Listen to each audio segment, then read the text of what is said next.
Projects. Hello, everybody.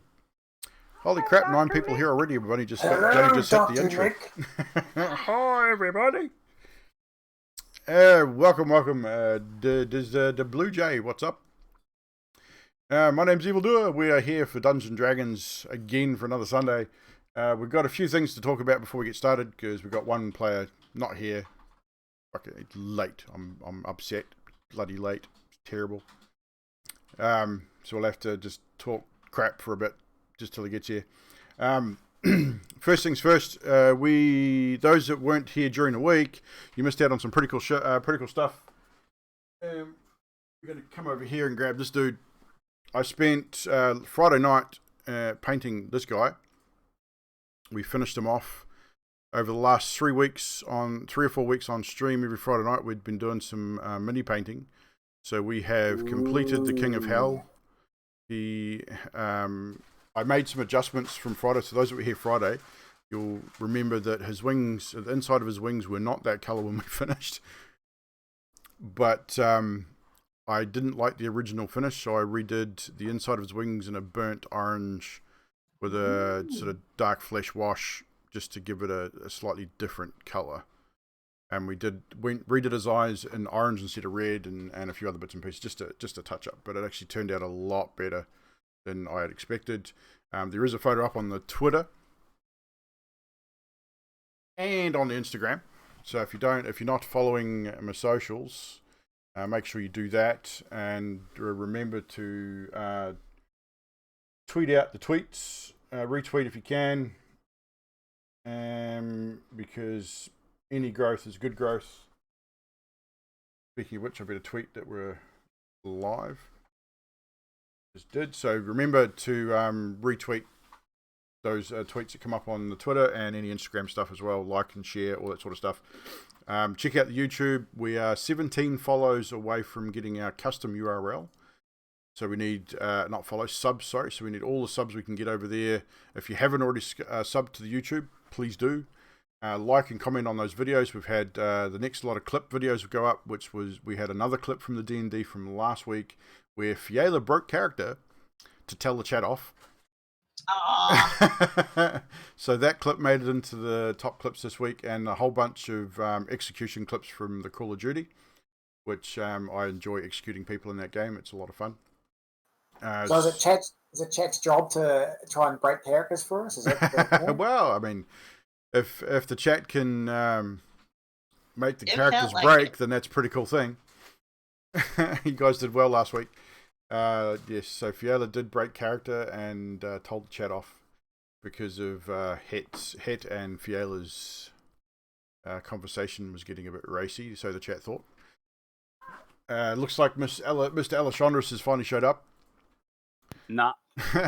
So we are just about good to go. But yeah, so that's pretty much it. There will be hopefully some changes coming to the channel over the next few months if we can get it operational before the end of this campaign. We might see player video cameras coming into effect, so you won't just see my ugly mug on the overlay. You'll see all the other players. I have been playing around with some video chat stuff on Discord, and it seems to be working okay. As much as Trashy hates being on camera, it's one of those things. It's definitely more for the next campaign. Means I have to wear a shirt, damn it. Yeah, it does. Sorry, man. and pants. Well, no, don't have to wear pants. Does that mean I need to put a bra on? Yeah, oh, hell no. Boobs bring views, man. Boobs bring views. Should know that by now. Perfect true. But yeah, so hopefully we may test it before the end of this campaign, but it's more aimed at the next campaign. And yes, there will be a next campaign. We do need, I hate asking for this sort of stuff, but we do need to get our subscriber list up. The more subs we get, the more likely we are to be able to run a second campaign, because unfortunately streaming is not free. And your ongoing support is definitely needed and appreciated. If you are able to sub, please do so. If you don't panic. Just hanging out with us is enough support. But obviously, money makes the world go round, and donations, subs, all that sort of stuff definitely does help.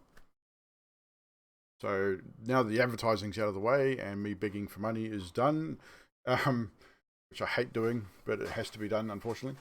Yo, Wes, what's up? So, what just happened? Something just happened. Did you break something? Something just happened. Someone No, just you- subbed, and I don't know who it was. Because I don't have any alerts on. Was it you, Mr. West? Oh, look, you got a sub thing. That's right, a resub. That must be a resub. I don't have alerts on, but yes. Exclamation point high up in the chat for Mr. Dark Ravine, or aka Wes, or King Wes, for the resub, 3-month resub. And Yanti dropping a gifted sub to Miss Blue Jay as well. Thank you, Yanti. Appreciate that. Blue Jay, you are now subbed. You can drop those D20s in the chat. So remember, chat, if we get a D20, every time we get a D20, you spam the D20s in the chat. So whether a player or the DM gets a D20, natural 20, smash the D20 emotes, spam the crap out of the chat. Thank you. I appreciate that, West Dude. You didn't have to do that, man. I know you're not overly financial yourself, so but do appreciate it. He needs to do it. But I love the support, guys. Like I said, at the end of the day, it's not required. It's just something, unfortunately, we do have to have in order to keep things going. So, without further ado, we should get into the recap for tonight's episode. Episode 26. If you guys remember, the crew was on their way to the Bastion of ENG to potentially hunt down and slay another vampire and search for some specialty items. Thank you for the host, Wes. Appreciate it. No, I don't. When we're playing, dude, the alerts break immersion and stuff, so we don't have the alerts running at all. But it's all good.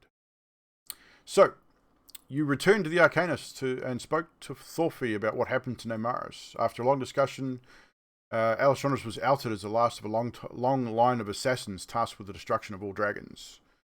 You were then told to seek an audience with the Lord of Valonde, Coram Mordan, an elven man, which you then discovered as part of your talks was once in the same shoes as where Nemaris now finds herself. He offered you some insights into potential ways in which Nemaris may be restored, as well as items that could aid you in the coming battles. He informed you that as the champion of darkness, he had no control over his actions.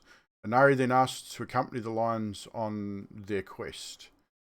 Sadiq and Het headed back to the Arcanist to research the artifacts and their potential whereabouts. The rest of you headed to the Thieves' Den with Alessandros. When you arrived, you discovered that the entire Thieves' Den had been decimated. Kind of because they didn't trust me. I mean, come on. The brutality of the attack was quite apparent that it was possibly fiends, undead, or both. You then left and headed back to Coram to inform of what happened and met with Sadiq and Het to return to the Guild Hall, where you rested and planned for the coming journey. During the evening, Het and Fiala spent some time discussing Het's newer deity and other religious things. Wink, wink, nudge, nudge. In the morning, you then prepared for your travels, resupplied, and readied and procured horses and set off towards the Bastion of X. And this is where we rejoin our heroes. I believe you were about a day into the journey, sort of heading mid-afternoon. And episode 26, the search begins. So, team, you are still on your horses.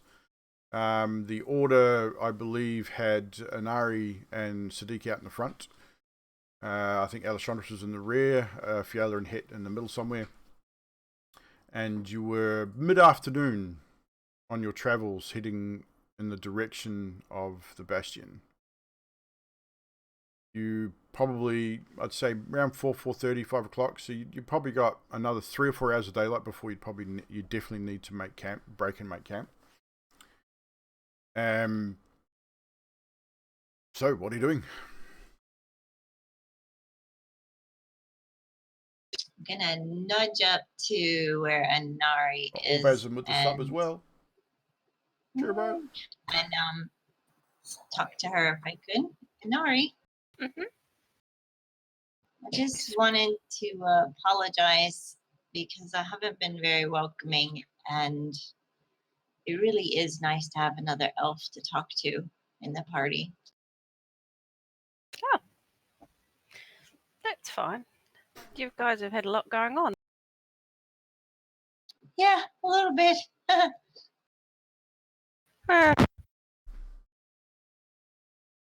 Hopefully things can only Sub Shadow Reaper. go on from here.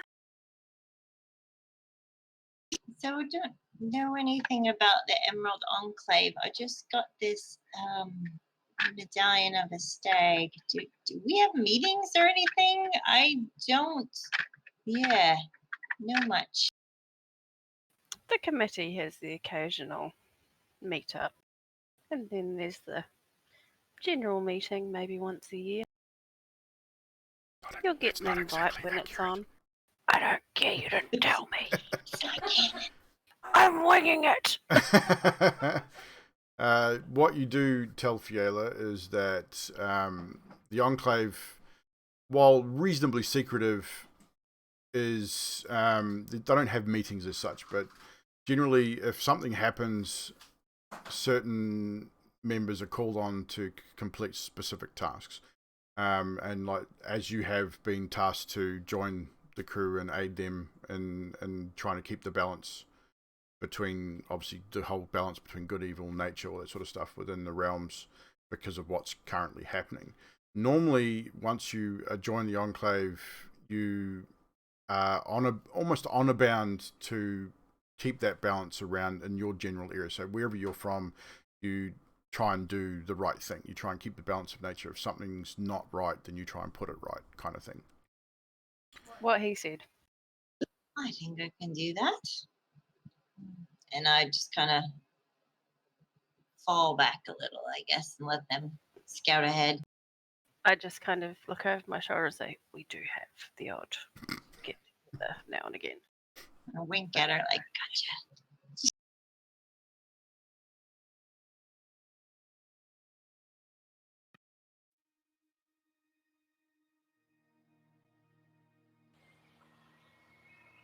So anybody else want to discuss anything before we move on with our travels? I'm just feeling a bit lonely, so I'll sit in the back. So you're just going to hang back? So 10 or 15 feet from the rest of the group? Yeah. Okay. The hit drops back to speak with Ellie. Okay. Oh, crap. Hey, Ellie, how you going? Confused. Why's that? Just confused. Is that a common thing with you, always confused? Yeah, we'll leave it at that. That sounds awesome. Okay, you could open up sometime, you know, people do like to help. I know. I'll be fine. Okay? What are your thoughts on what I told you earlier about following maybe not a different deity, but, you know, having some input from another place? What were your thoughts on that? My new powers and things. I think they're awesome. Okay. This is like having a conversation with Switzerland.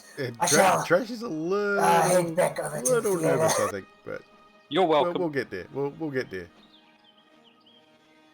You got the rest of the crew will try and coax them into talking a bit more. So, right. You got that's all you guys want to discuss? That's it? Yep. So as you move further forward, I say you are heading towards the Bastion along the coast. So you do hear off in the distance, not like right on the coast, but you could probably hear the ocean off in the distance on to your left-hand side. I'd say it's going to take you 3 or 4 days to get to where you're going. So you're about a day, almost a day in. You are going to need to probably stop and look for a campsite probably the next 2 or 3 hours. At the moment, you're on sort of open plains. There's not a lot of trees, so there's plenty of places you can stop. I'd say the road's not very well used. It's kind of overgrown.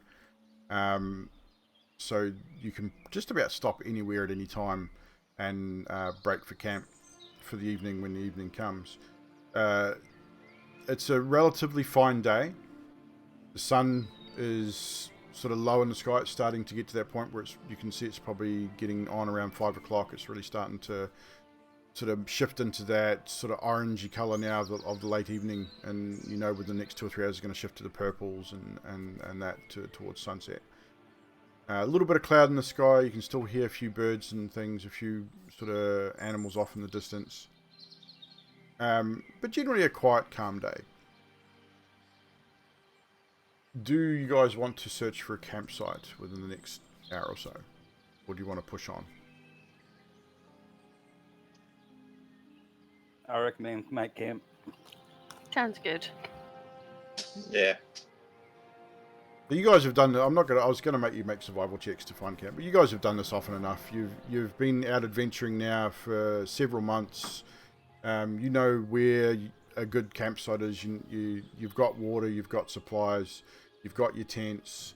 So you break camp and you find there's a few trees net around. You find a patch that's got a few smaller trees and some rocks and bits and pieces, and it looks like it's a fairly flat ground. You set up your tents, you create a fire, you get that going, you set your tents up around the fire so you can all sort of, for those that want to sit in front of the tent during the night, but during the watch you can sit sort of at your tent and still be seeing everybody else's tent, and fireplace to keep warm because the night will get relatively cool. You then water and feed your horses, you tie them up, and you basically sit in for the evening. You've got a few hours before it starts to get, probably 2 or 3 hours before it gets dark. You also have to organise watches. You've got roughly 8 hours to sleep for the evening. I know you have a couple that only need 4 hours sleep, so you want to organise who's going to take first, second and third watch. I don't mind taking first. Yeah, I'll take first. So Alessandros and Anari take first watch. Who will take second watch? Het will take second watch. The Het by himself will take second watch. And last watch. I'll take last watch. Sadiq will take last. So you sit down and prepare yourselves an evening meal.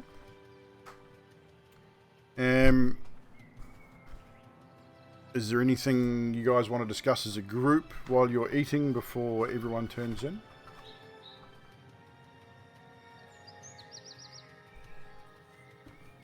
Het wants to know plan of attack. Team.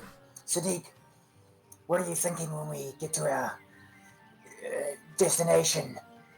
Inari, maybe you two work together with a plan, since you are, and Inari being with your skills and Sadiq with yours, probably the best to devise such a plan.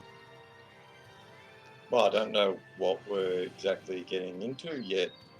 I'll have to get there to work out a plan, but I dare say we're going to go in, kill the prick, and then take his stuff and move on. Well, Sounds good to me. it is going to be vampires and probably undead, you think? Most likely. I don't know how old this... Actually, did we find out how old this vampire... He would be, from what you've discovered about who he is, Eric the Awesome, who was a former headmaster of your guild, he is probably only a young vampire, so probably within the last 20 years maybe. So he's not a master vampire by any means, but he's definitely not a creature to be trifled with. But he's not an ancient like someone like Cass. He's not as powerful.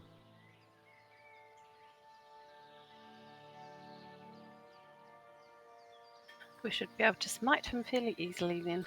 But you also do remember that the artifacts or the specific items that you were looking for will probably not be in the castle, but beneath the castle, potentially protected by a hive of carrion crawlers.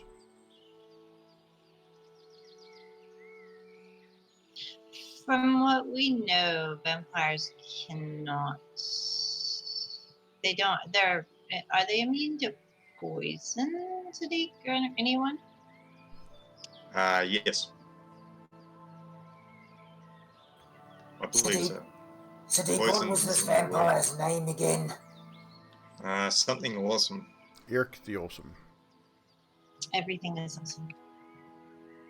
Really. Everything is awesome. Foreskin, eh? Everything is awesome. Yeah, so Sadiq, you will know that with your knowledge of the vampire, vampires are not immune to poison, but they have resistances to necrotic damage, bludgeoning, piercing, and slashing from non-magical weapons. So there you go. And Radiant does really good damage against them. Yeah, they're not invulnerable, but it's generally what you need to kill them when they're reduced to zero. You like when you kill a vampire or an undead, you need to kill them properly. Basically. So do we need stakes? Steak. Cutting his head off or burning the body afterwards normally does the jobs. Inari, are you a fan of steak? Got to be very rare. Maybe my rash decision of you was a little quick. I feel like maybe we might have something in common after all. Yes. You never know.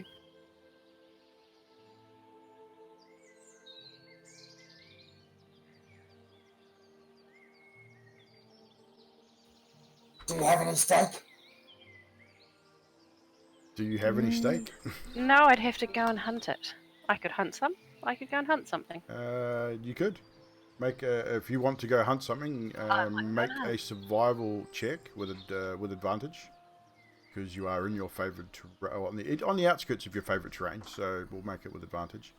Heck, we'll get a campfire ready if everyone wants. What am I doing? Just roll a survival check.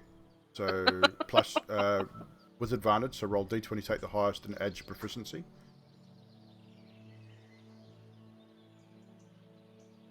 20. No, 19. 19.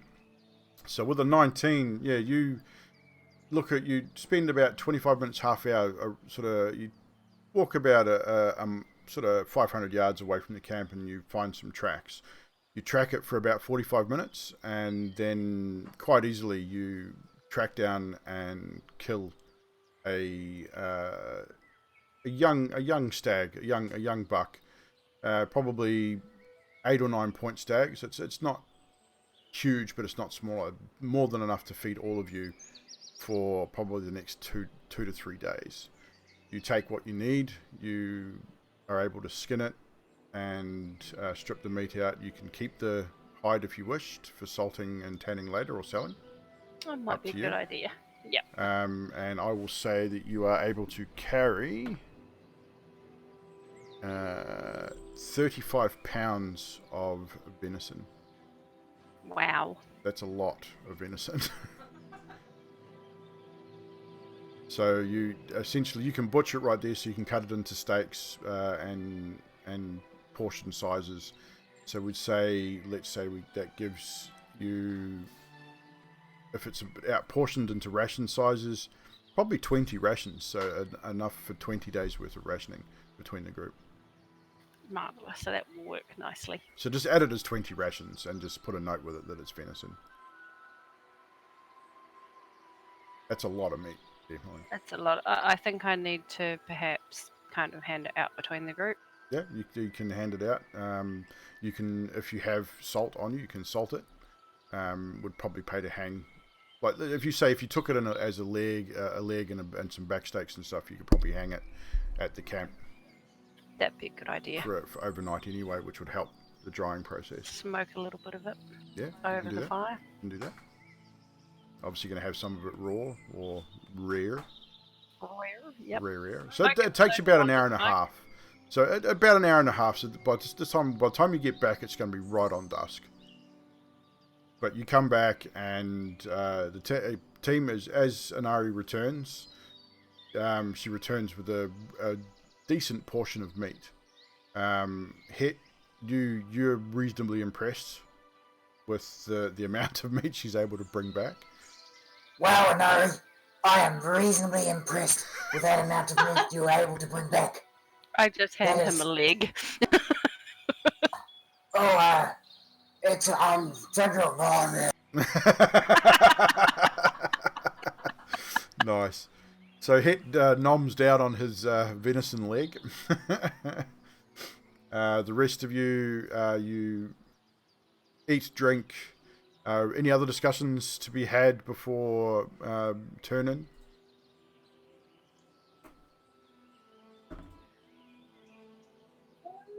No. No, I'm good. No? I am good. So, everyone else turns in. Alessandros and Inari decide they've taken first watch. So, you guys, everyone heads off to their respective tents for the evening. The day forest turns into a night forest. And you settle in. You drift off to sleep relatively easily. Het, roll a wisdom save for me just quickly, please. It's good. Just straight wisdom. Yeah. 19. 19. As you're drifting off to sleep, you your mind drifts back to the conversation you had with Fiala the previous evening about this newfound, not deity as such, but this newfound aid in your quest or your journey, and you keep replaying over in your head the conversation you had with the Steel Lady before that, the conversation preceding your meeting with the Rattlehead, and again that little bit of uneasiness sort of creeps in that it just didn't. There's something not quite right. You still can't put your finger on it, but there was just something a little off about that conversation. Noted. The rest of you, rest comes relatively easily. Sadiq, you obviously a little restless. You know you're now dealing with yet another creature of the night, another undead, another vampire.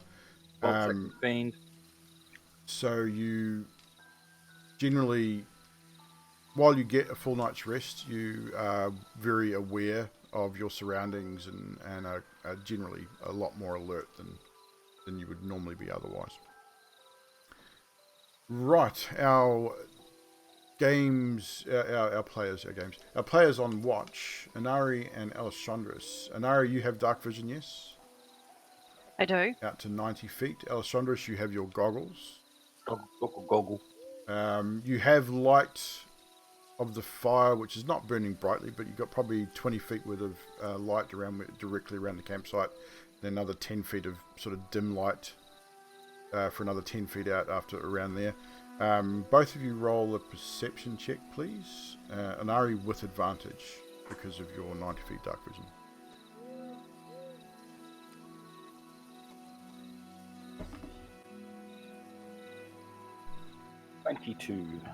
And the same. Well, you're both fairly aware. You hear the crickets of the night. Off the distance, you can hear the small game sort of making their night calls and things like that. But generally, not much else catches your eye. There's not a lot of other noise around. You hear a distant howl of a wolf, or you might hear a distant cry of a gnoll or two. They're just sort of off in the distance. Doesn't really raise much of a concern. So your watch goes without too many hassles. Not too eventful. Is there anything you guys wanted to discuss while on watch? No, just observe. Ali. Jeez. Yeah, because Being trusted. yeah, and Ari, you obviously, with being with the Enclave, you know who she is. Mm-hmm.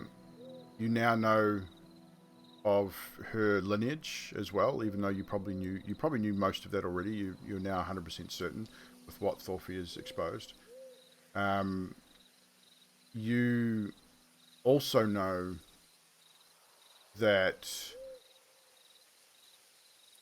she's not a bad person. She's probably a victim of circumstance more than anything else.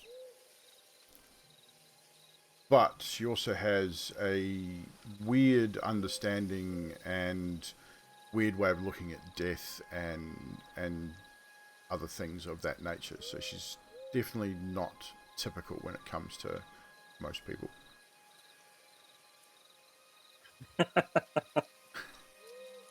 So, Cool. Alessandros, is there anything you wanted to discuss with Inari before you guys tune in after your watch? Nah, I'm good. You good? So you just guys sit there on your watch in silence, not saying anything to each other? Sit quietly. Yep.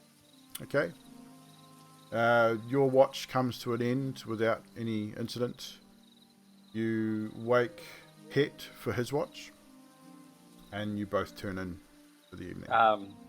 Before I turn in, I turn to Het. Be careful of those badges, mate. Yes. I raise an eyebrow. Badges? Do you know a bit about badgers? Which I thought they were called beavers, but nonetheless. Yeah, beavers. Sorry, beavers. There's beavers? Yes, I'll have to talk with you and Ari about these things. I need to study them quite in depth. Nonetheless, you guys catch some Z's. But thank you, Ellie, for, being concerned. It's about bloody time, really. I just raise an eyebrow quizzically and kind of go to my little meditations. So just as you know, guys, that the beaver thing. If you haven't seen the last few shows, Wish me luck. No. Het trapped a badger, but he thought it was a beaver, so it's become a thing. So you turn in for the evening. You guys head to your tents. Het, you are now on watch on your own. Do you have dark vision, Het? I don't think you do you? Het does not have dark vision. So you just have the firelight, which is probably dimmer now. So you've probably only got about 10 or 15 feet of bright light out to 5 or so feet of dim light. Okay. Roll a perception check at disadvantage, please.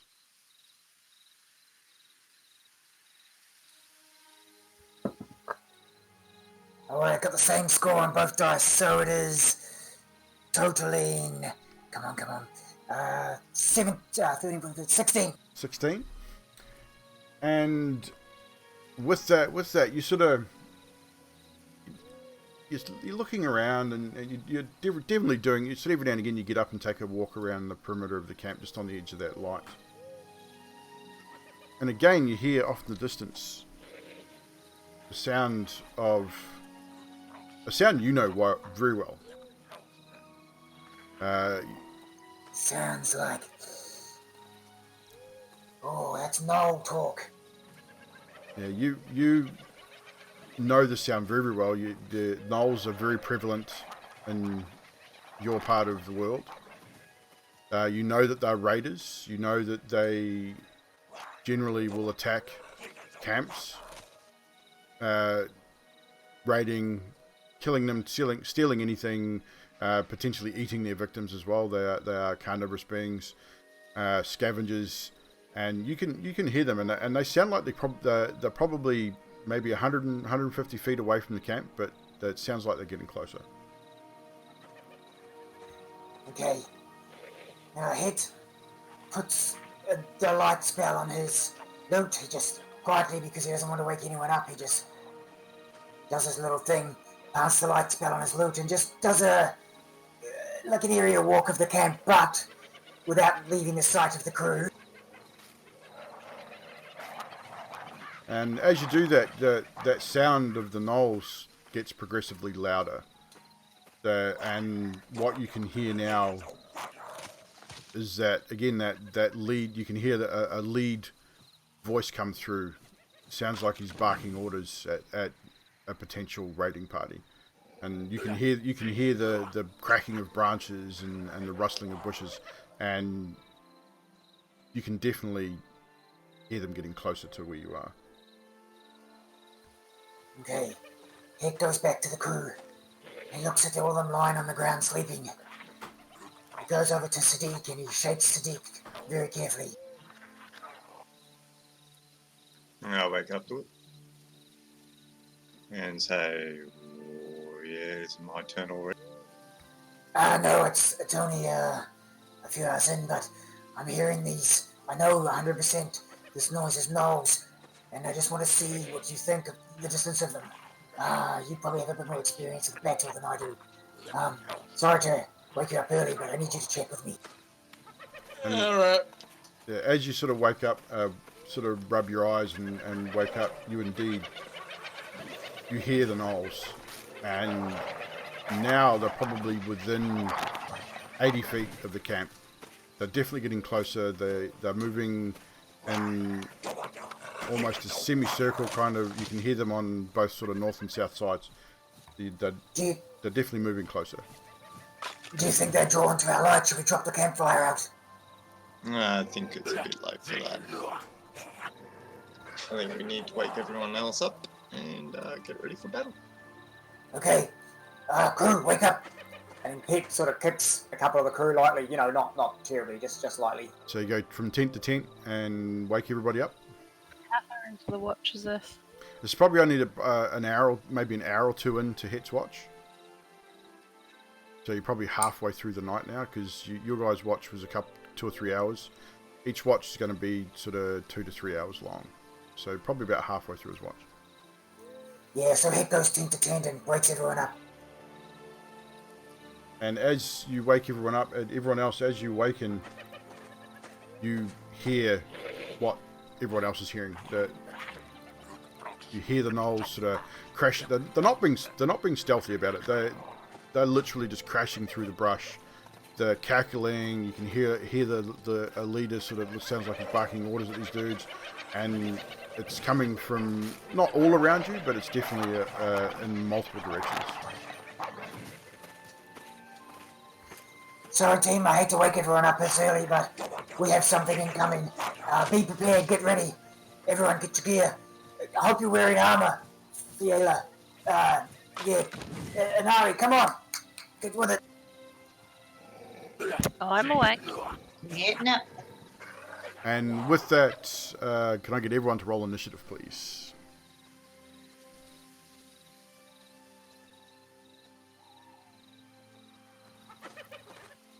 11. So Fiela at 11.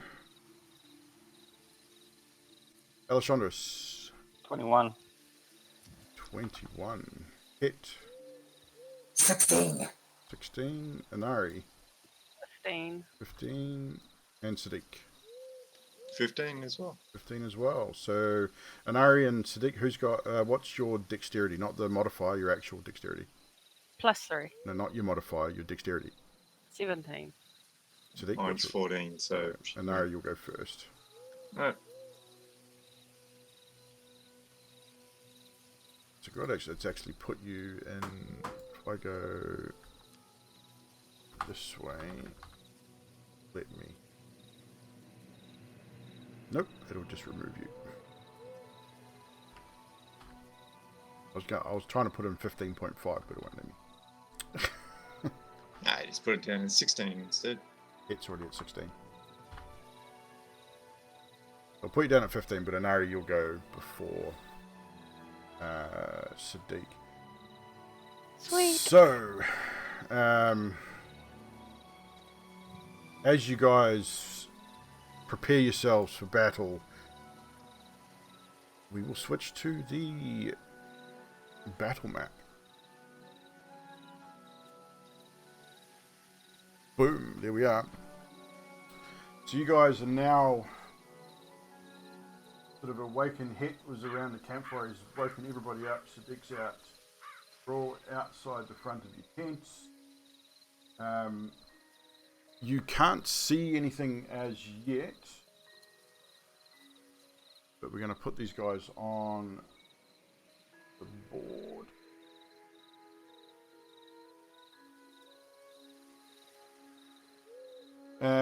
So, as the gnolls approach, they sort of, one of them crashes through the trees beside some rocks there, and comes through over here. And he's definitely a bit bigger than everybody else, and you can hear him shouting or barking orders at these other gnolls. And they all sort of rush in from different directions. They're not going to make it to you right away. So at the moment, or you can, as sort of they rush in, those with dark vision will be able to see to there. So you should be able to see them all there now. Those with dark vision will be able to see the ones on the outskirts of the camp, unless Het, you still have your light spell up. Yes, he would have been keeping his light up. Okay, so everybody should be able to see the gnolls as they approach from the differing angles. Alessandrus, you are first on the initiative order. So you are currently, you are here. This one here. This is Fiala. You have Anari here. Give it a sec. Gotta wait. So that's me. Okay, cool. And then you have Het and Sadiq on the side here, guys. I need to get a pointer. Laser. I need to get a laser pointer. I think that's probably the easiest way to do it. We can steal a couple next weekend. I have spears. Each square is 5. Each square is 5 feet. So to the one closest to you, this one here, you're probably 20 to 25 feet away from. Yeah, well, I'm screwing that and going in the opposite direction. You're going to go in the opposite direction? Yeah, so up past the stump. Yep. To the corner. Yeah, just as far as you can go. The tent. Yeah.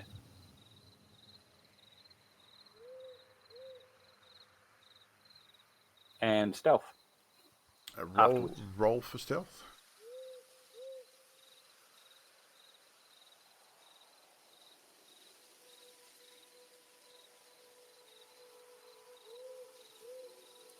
We go. Actually, are you going to bonus action hide? Yeah, we'll do that. Okay, so still roll for stealth. So what's your stealth check? 25. As far as you know, you are stealth and hidden.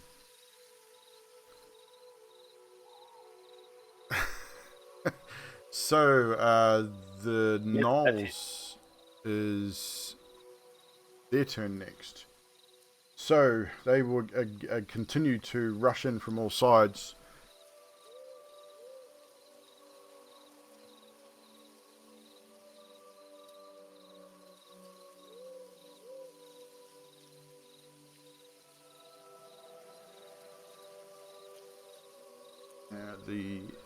The leader's going to pretty much stay where he is, but Fiala, you will take the first attack from one of these hyena type creatures that have just rushed you from the bushes. He is going to attack you with a bite attack and 2 claw attacks.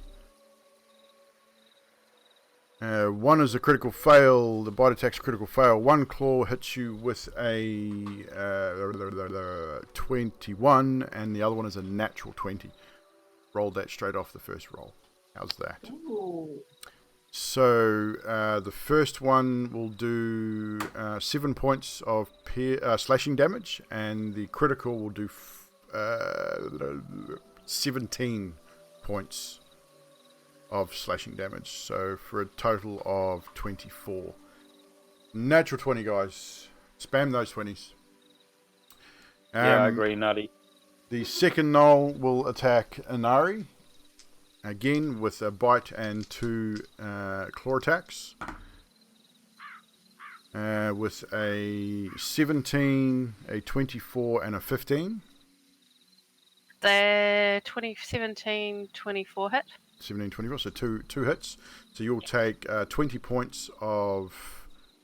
actually, no, you won't. You will take 9 points of piercing damage and 7 points of slashing damage. I need you to make a Constitution saving throw as well, please.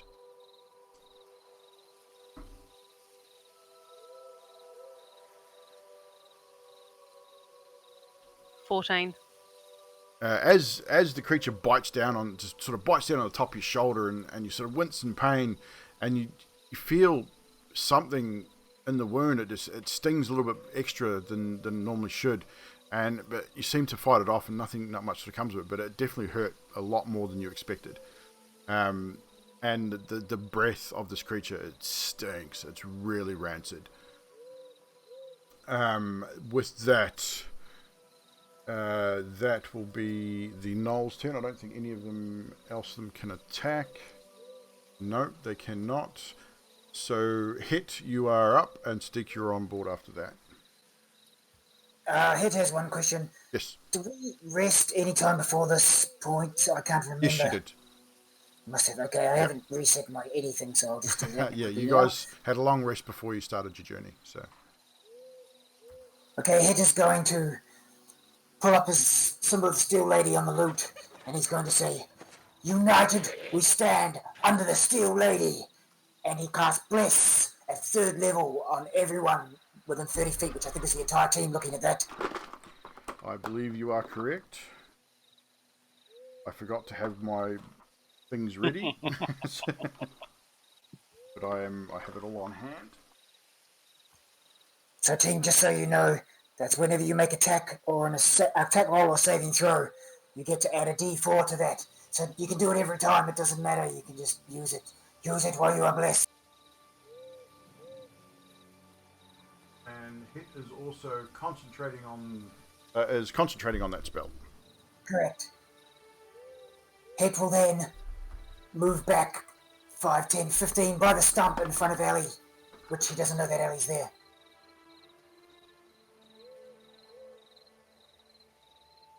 Done. So Hit cast Bless on the entire team with his the aid of a Steel Lady. Everyone feels that warm energy that surrounds them, giving them that as a D4 on attack rolls and saving throws, I believe. Correct, yes. So you all receive a blessing from your Dragonborn cleric. Next up is Sadiq. Actually, no. Next up is Inari, then Sadiq. Sorry, I ballsed up. Inari goes first in that order. So Inari, you're next. Sadiq, you're on board after that, and then Fiala. I take out my scimitar. You, being in melee combat, you recognise that you probably can't get too far away from this dude. So you do. You retrieve your scimitar and make your attacks. We get 2 attacks. Yes, Still. you do. Right, first attack hits with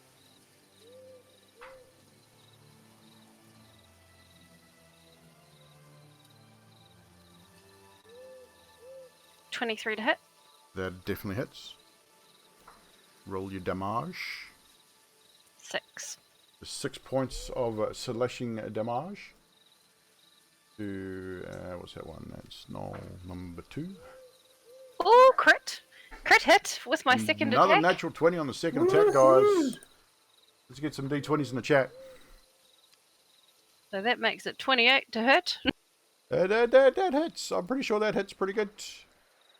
Thank goodness for that, because I only rolled a 1, so that's 7, 8, 9. So 9 points of slashing damage. It's still a good roll. It's still a good roll. But as you you're not used to using your scimitar. You prefer your bow, but you're still pretty skilled at it. And you retrieve your scimitar and slash out that first hit. You slash across the front of the Gnoll's armor, and you catch a bit of his it's only wearing sort of light leather armor, and you slash almost completely through the chest piece and open up a small wound on the Gnoll's chest. And you come back, bringing the scimitar back down in a large sweeping motion, and just that extra bit of weight comes down to the clavicle, top of the shoulder, and opens up another deep wound, almost definitely cutting down to the bone on the shoulder of this creature, and it cries out, screams out in pain, growls, and sort of spittle and that everywhere. But well done, nice attack. Sadiq, you're up. Unless you want to move, bonus action, Anari. No, I'll stay where I am. Stay where you are. So Sadiq, it's your turn, and Fiala, you're on board after that. Is my symbol glowing any colour? Yes, it will be, indeed. It will be glowing a radiant colour. Okay, nice. The radiant yellow. So I'm going to do my blood right as per usual and turn it. I'm going to use the Rite of Dawn, so it's going to be radiant, extra radiant. No problem. So you got a Rite of Dawn. And I'm going to attack the guy closest to me. You got two close to you. They're both about the same. You got the one inside the camp and the one outside the camp. So you've got this dude here and this guy here. I'll go to the one in the camp. In the camp. Make your two attacks, sir.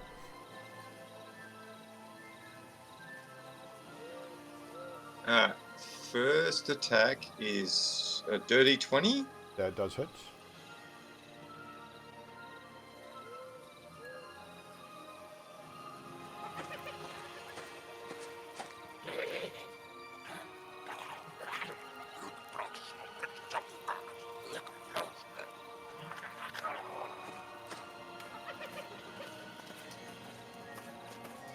$16 damage. Ooh, 16 damage. You don't get any extra rating because I'm not undead, but you do get your rating damage for your right. Yeah. 16 damage total.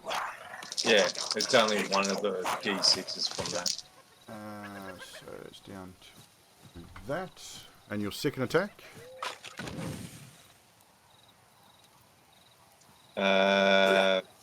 15 to hit. 15, I believe, does hit as well. It does.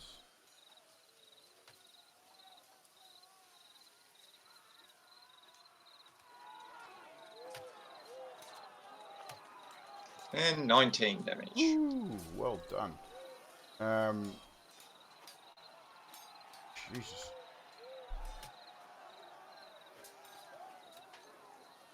As Sadiq, the half-orc, turns and faces this creature in battle, he's fought gnolls before, he's got a reasonable understanding of them, comes in with his first strike, backhand strikes with Heavenly Executioner right across the top of the thigh, opening a large gaping wound, almost dropping the gnoll to his knees, and as swings back up and comes down with an overhand strike, striking across the chest and completely splitting the leather armor and opening up a large wound across this animal's chest, dealing some huge damage. This gnoll is looking pretty bloody. Bonus action movement. You still got movement if you wish to, or are you going to stay there? Bonus action. Maybe I'll do a curse.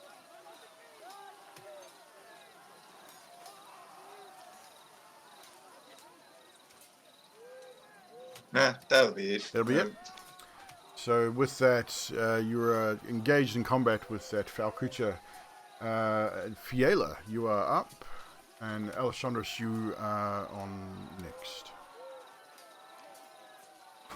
All right. I will raise my hands into the sky and have my tattoo shimmer as I execute Moonshape.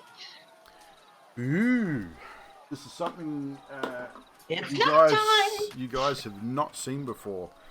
As Fiala does just that, she reaches her hands to the heavens above, towards the moon, which is shining brightly this evening, and her whole tattoo just lights up in a shimmering light blue, sort of almost white, silvery blue sort of shimmer to it, and then whoosh, she just drops, and in her place is a large, very large cave bear. A lot larger than the bear any bear you've seen before. It has a very similar sort of look to it. Like Fiala's got very pale skin, so it's a very pale furred bear. It's not albino or anything like that, but it somewhat resembles Fiala still, even though she's completely in bear form. With that, yeah, go for it. Make your attacks. Yeah, that counts as a bonus action, so It I can does. multi-attack still, right? Yeah. You certainly can. And I rolled a nat 20. Well done. Nat 20. A lot of nat 20s tonight. That's awesome. That's the third for the night. That is. So And I'm natural doing 20 on this poor creature. So I'm doing a multi-attack. So my bite is 10, and my claws are 5m plus 5 is 16. So which one was the natural 20?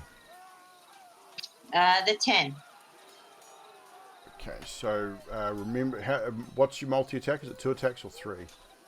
Is a bite and a claws. So the bite was your natural 20. You need to roll to hit for your claws as well. 15? That does hit, so we'll take damage on that. So what was the total damage? And that was a 16 on the claws. So 26 total damage. Nice. And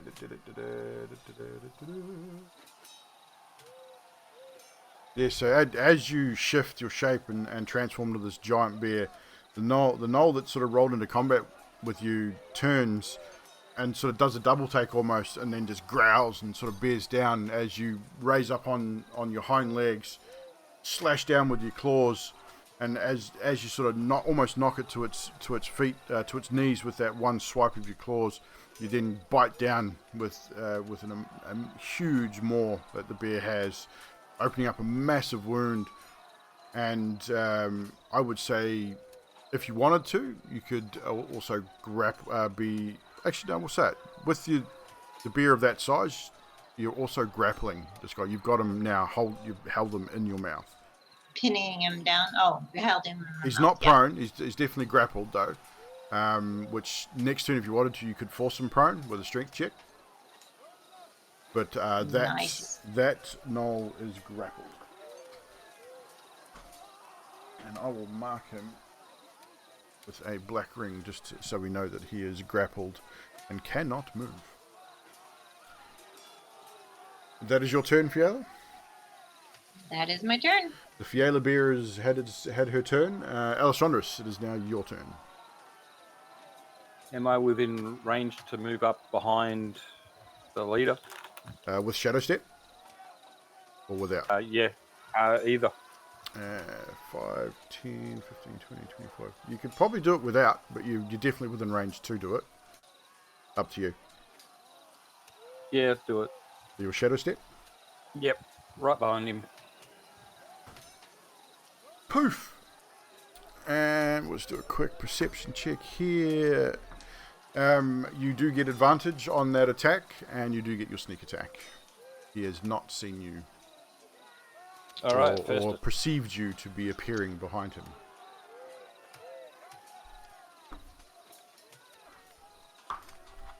An advantage. So what do I add for the advantage? It's just to roll 2d20s and take the highest. So hang on.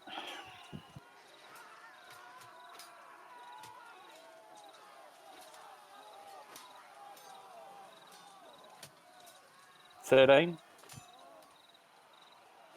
That does not hit. Okay, so what did you roll? A 7. Oh, crap. Okay, hang on a second. I was double checking your sheet. Because you're Don't notorious forget for not... about the D4. Yeah, don't forget you got blessed, so you can add a D4.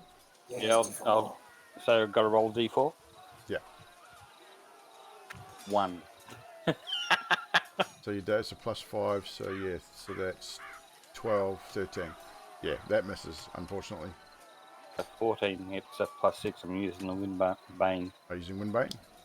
Just make sure you state it, which daggers you're Yep. using, because you've got all Yep. those things equipped. So, so Windbane dagger, so 13, so it's 14. 14 does hit, so you're lucky. Oh, just. 14 does hit.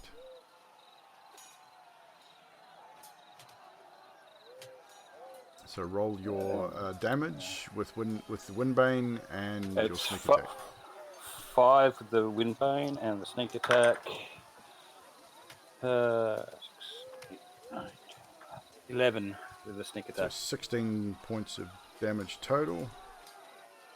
So yeah, again, Alessandros, with the Windbane daggers, you appear behind the Knoll leader, or who appears to be the leader, and first one straight across the back of the calf muscle, in an attempt to slow him down.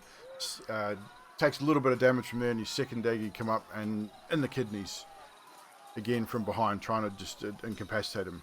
He takes damage and sort of and turns and looks at you and sort of, he's probably a good 4 inches taller than you, sort of bears down. He's real big, wide to the shoulders.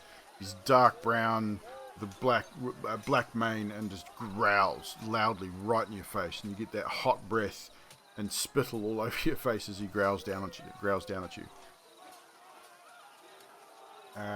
That is your turn, Michelle Saunders.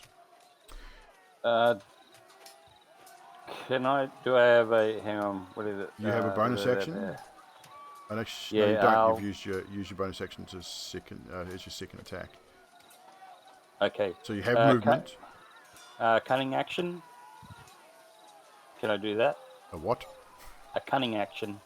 That's you need a bonus action for that. Okay, that's what that is. Yeah, okay, I'm just reading what it's... Yeah, so as a bonus action, you can take the dash, disengage, or hide action. So you'd have to forego one of your attacks to be able to do that. Yeah, I'll forego one of the attacks. You've already done disengage. it. You've already used both attacks.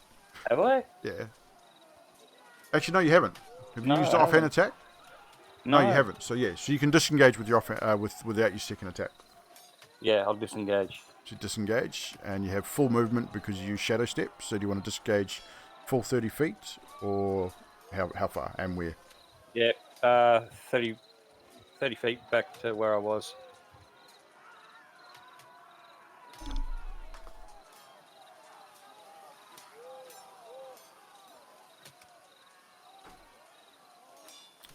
Right. Full colour, huh? That's pretty good. That's not too bad. Well done. Because you disengage, he doesn't get an attack of opportunity. So you forego a pain in the back. With that, it is now the Knoll's turn.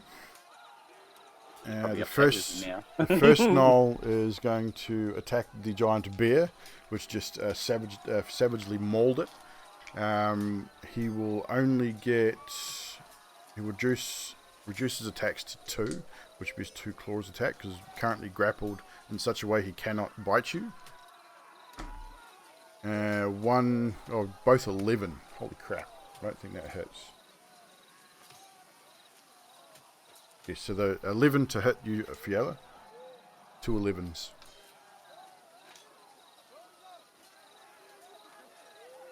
Oh, for me? Yes, 2 for you. 11s. Do they? I don't think they hit.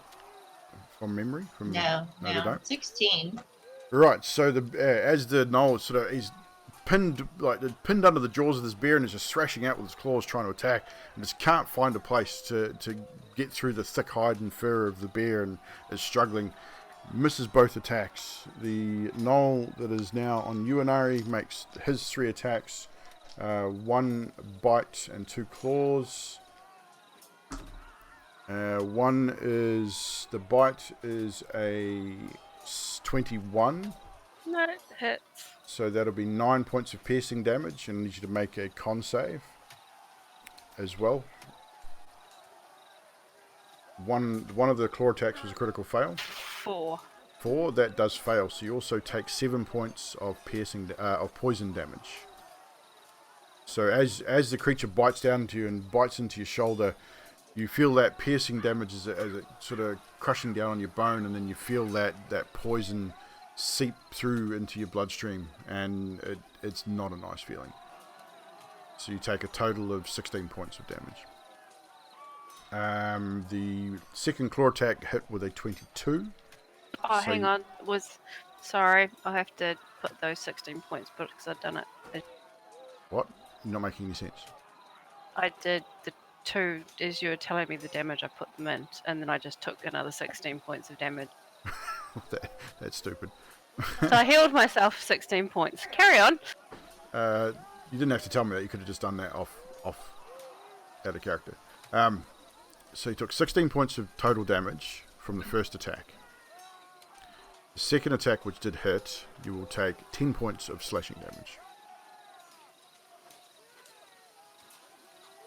As the gnoll rips at your rib cage with its claws. The gnoll on you, Sadiq, will make 3 attacks at you also. 1 with a bite, 2 with claws. Another critical fail on the bite attack this time. So you 23 and dirty 20 on the claw attacks. What were they? Dirty 20 and a 23. Yeah, they both hit. So you will take 20 points of slashing damage. As he just rips into you with his claws. He's not happy about being hit as hard as you hit him, and he's just almost gone into a bit of a frenzy and just lashing out. Raking across the front of your torso and trying to get across your face and catching your neck. The other gnoll here that's just outside the camp is seeing the cleric over there all by his lonesome, is going to rock in to attack you, Het. Just makes it into melee combat with you. Again, 1 bite attack, 2 claw attacks. Did he just go straight past me? Yes, he did.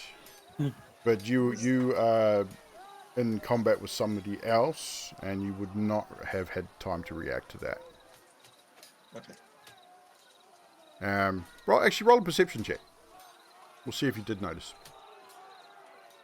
Roll high, roll high, roll high. 18? Make your opportunity attack. The bite attack was a 24 hit. So I believe that hits. That definitely hits. The 2 claw attacks were both 10, so I believe they both miss. They miss, yes. So I need you to take 9 points of piercing damage and make a Constitution saving throw as well, please. I failed the throw, I imagine, with a 4. That is a fail, so you also take 7 points of poison damage. Sadiq, what was your opportunity attack roll? That would be 23 to hit. That definitely hits. Roll your damage. 21 damage. Holy crud balls. Massive damage as the creature tries to get past you to get to hit. You just lash out with a single strike from Heavenly Executioner and 21 points of damage. Sort of you catch him across the back as he sort of goes past you, and he sort of growls and just carries surging forward, which causes him to miss his claw attacks on Hex in pain, but just lunges forward with a bite and manages to get hold of that bite attack. I'm going to adjust the camera here just a little bit. So with that, it is now the Gnoll leader's turn. He's going to chase you, Alessandros. Even though he disengaged and moving into the darkness, he knows what direction you went, so he's going to chase you down. and catches up to you and makes 3 strikes against you. One is a natural 20. Natural 20, guys. Another one. That's the 4th one tonight. Second, the bite attack was a natural 20. The first claw was a 15. And the second claw was a 23. All hit. All hit. So your bite attack, you'll need to make a Constitution save as well. Ouch. What was your roll? 10. That does fail, indeed. Oh, yeah. You have bless as well. Don't forget you got a D4 to add to that. Hang on then. It will also have to make concentration for the hit. Yes, she will. 12. 12. You save. The poison damage does not take effect, but you still take 15 points of piercing damage from the bite. And you will take 17 points of slashing damage from the claw attacks. Hit your concentration save, please. 16. That is a save, sir. You hold concentration on your bless spell. With that, it is now hit. It is your turn, and Anari, you're up after that. Hit pushes his loot forward, and he sees the gnoll running at him, but he also sees Anari is bleeding profusely, and she's struggling. He holds his loot forward, and he says, calling out loudly, "By the power of the Still Lady and the Rattlehead joined, I show you, Anari, what I am. I am the medicine man." And he heals, and I'm looking up Pantera songs here. That's awesome. And he heals at 3rd level, the healing word on Anari. And how much healing power does Anari receive? She receives 10 points of healing. And Anari, as you hear Hit make this statement and strum a chord on his magnificent lute, you feel an amazing surge of healing power and retrieve 10 points of healing. And as his action, because healing word is a bonus action, I love that spell. And as his action, he then instantly swings to face the gnoll in front of him and casts, traces a sigil in the air with his finger quickly. And it's a symbol of a Y. And he says, as it were, euthanasia. And he fires one of his new spells at the gnoll in front of him, which is my take on the Eldritch Blast, is called Old Vic's Blast. And fires 2 bolts at the gnoll in front of him. Are you able to do that in melee by chance? Because I don't think you can. Let me check. I'm pretty sure it's a ranged spell attack. Just double check that for me. It does say range, but it doesn't have a short distance range. We can go with something else if it's cool. I'll allow it. If it doesn't have a short distance range, I will allow it. Okay, cool. That is 10 damage as well. 10 damage as well. Nice. So just the one blast from that, or did you get 2? That's 2 bolts, but I rolled for both. Oh, you rolled for both. So 10 total force damage. 10 total force damage. So that is 10 hit will stay right where he is.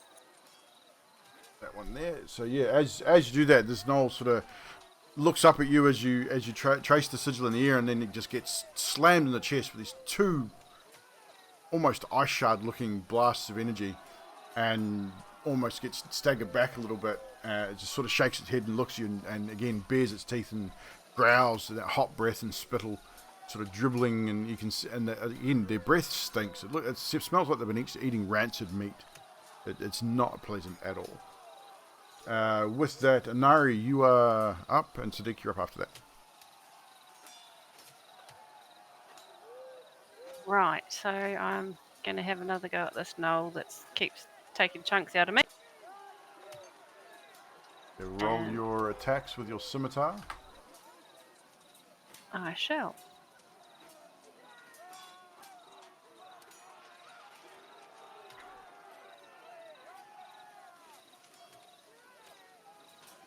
Dirty 22 to hit. That does hit. Roll both attacks, and we'll so we can speed things up just a tad. Just a tad. 12 for the second. 12. The 12 misses, but your first attack does hit. So roll your damage on your first attack. 5. 5 damage. 5 slashing damage. Again, you're not quite used to using the scimitar, but as you sort of strike out with a backhand strike across the stomach, and you do a little bit of damage. It's not huge, but it's enough to make the gnoll sort of think twice a little bit. And you go to strike with that second attack, and again pulling across a downward blow, but the gnoll sort of sees it and fends it off with his own the braces on his leather on his arms, just sort of fends it off to one side. And with that, you bonus action. I'm going to disengage if I can. You're not a rogue, so you can't. Oh, it's part of my thingy. No, it's not. I do not believe that it is part of a ranger's repertoire. Oh, no, to that's disengage action. It's as an a bonus action. No, it's Yeah. an action. So So you- no, I'm going to move. All you have is Hunter's Mark. You have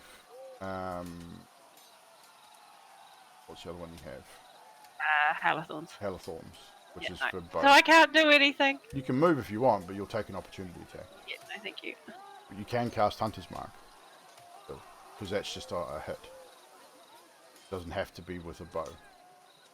Ah, I did not realise that. Okay. I'm going to cast Hunter's Mark on this thing sitting in front of me.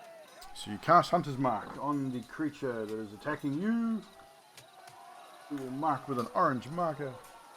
So he is marked with Hunter's Mark. So what essentially that'll do, you'll add a damage type, which for you will be at the moment will be slashing damage, which will give you an extra d6 slashing damage when you hit it until it dies, basically. So you cast Hunter's Mark. That is your turn. So Sadiq, you're up, and Fiela, you're on after that. Taking a swing at the dude in front of me. Go crazy. Crazy blood hunter madness. 24 to hit. That hits. He just 23 damage. 23 damage. That massive strike. Again, opening up a huge wound right across the upper torso of the gnoll. He tries to defend, but just can't quite make it in time. He's looking pretty rough. Second attack. 22 to hit. That hits, definitely. 19 damage. 19 damage. You watch as this gnoll drops to one knee. And is not looking good at all. He is looking really rough. But that is your attack resolved as you double strike, taking this gnoll to task for attacking your camp. No movement. You're gonna just slog it out there. Yeah, slugging me out. Fiela, it is now your turn. The Fiela bear is on Ellie. You're up after that. The Fiela bear. Where is? I'm gonna go to whoever's attacking Allie, and I know I'm gonna attack it of opportunity, but I You don't will. care. Okay, so you're gonna. What's your movement speed as Fiela bear? Oh, good question. That is a 40 feet. 40 feet. So you can double that with a dash action, but you won't get any chance to attack with it. But it'll give you an 80 feet movement. Don't do it. I don't think I can dash as a bear, but I'm gonna You should be. attack him anyway. Everyone can Don't. dash. Don't do it. The dash action everyone can do as an action instead of making an attack. You can double your movement speed. So it's up to you. No, I'm gonna regular move. Gonna regular move towards. Taunt him. Okay. Yeah, multi attack. Can't multi-attack if you can't see him. Oh, I can't see him. He's behind a tent. You can move in that general direction. If you were to dash, you could get there, but you wouldn't be able to attack. And you can't attack because you're not close enough to him. If a regular move, I can see him. That is your regular move. You're 40 feet, but he's behind the tent. Oh, And damn it. you can't attack if he's 40 feet away. Your attacks are melee; they're not ranged. So basically, all I can do is roar at him as a bonus action, really. You can growl. Try to taunt him away from You Allie? could try. So if you want to growl, stand up on your hind quarters and roar as a bear, I can give you an intimidation check. Yes. So roll intimidation. 18? And that's directed at the leader. Yeah, the one attacking Allie, yep. So as this giant bear sort of rolls through the camp and then gets to just the outside there and stands up to her full height, which is probably about 12 feet tall, and just roars loudly. The gnoll that's attacking you, Trashy, sort of half-pipe turns and looks, and you hear this audible whimper from him, which is not something you'd expect to hear from a gnoll. But yeah, he's not looking too happy about this giant bear coming up behind him. Well done, Fiala. Roar! The Fiala bear roars. I guess that's me. And that is you. So, Alessandra, is now your turn. So what I will do, in light of said fear and the fact that Noel probably turned away from you, I will give you advantage on this attack. Alright. And I will allow sneak attack as if you had an ally within 5 feet. Now, switching to another weapon's free action, isn't that? If you were moving, yes. But you're already in melee combat. I'll allow it. But we'll use it as a bonus action for this. So you'll only get one attack. But you can switch weapons if you wish. I can do the sneak attack with the rapier, can't I? You certainly can. Then I'll do that. So roll to attack with your rapier. 16. That does hit.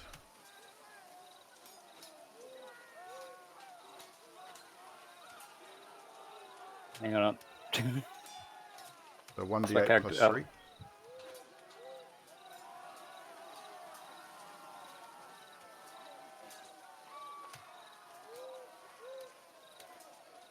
Four.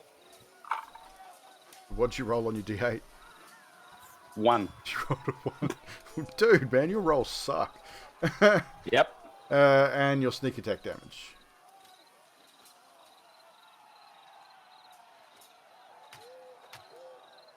12 for sneak attack. That's Sneak not attack. bad. That's not bad. That's almost a redeemable attack. You take the advantage of the fear in this leader's eyes as the Fiala bear, standing tall, roars out in anger towards this creature, whelps and turns, taking his eyes off you, giving you the advantage to switch weapons and attack and drive the rapier into his back, doing a total of 20 damage, which is not too bad. With that is your turn unless you want to move. You will take an opportunity attack, however, because you have used your bonus action to switch out weapons. No, I'll stand fast. You'll stand fast, no problem. Back to the gnolls. So we have a gnoll that is no longer grappled. It was dropped by Fiala as she ran off to scare the bigger gnoll.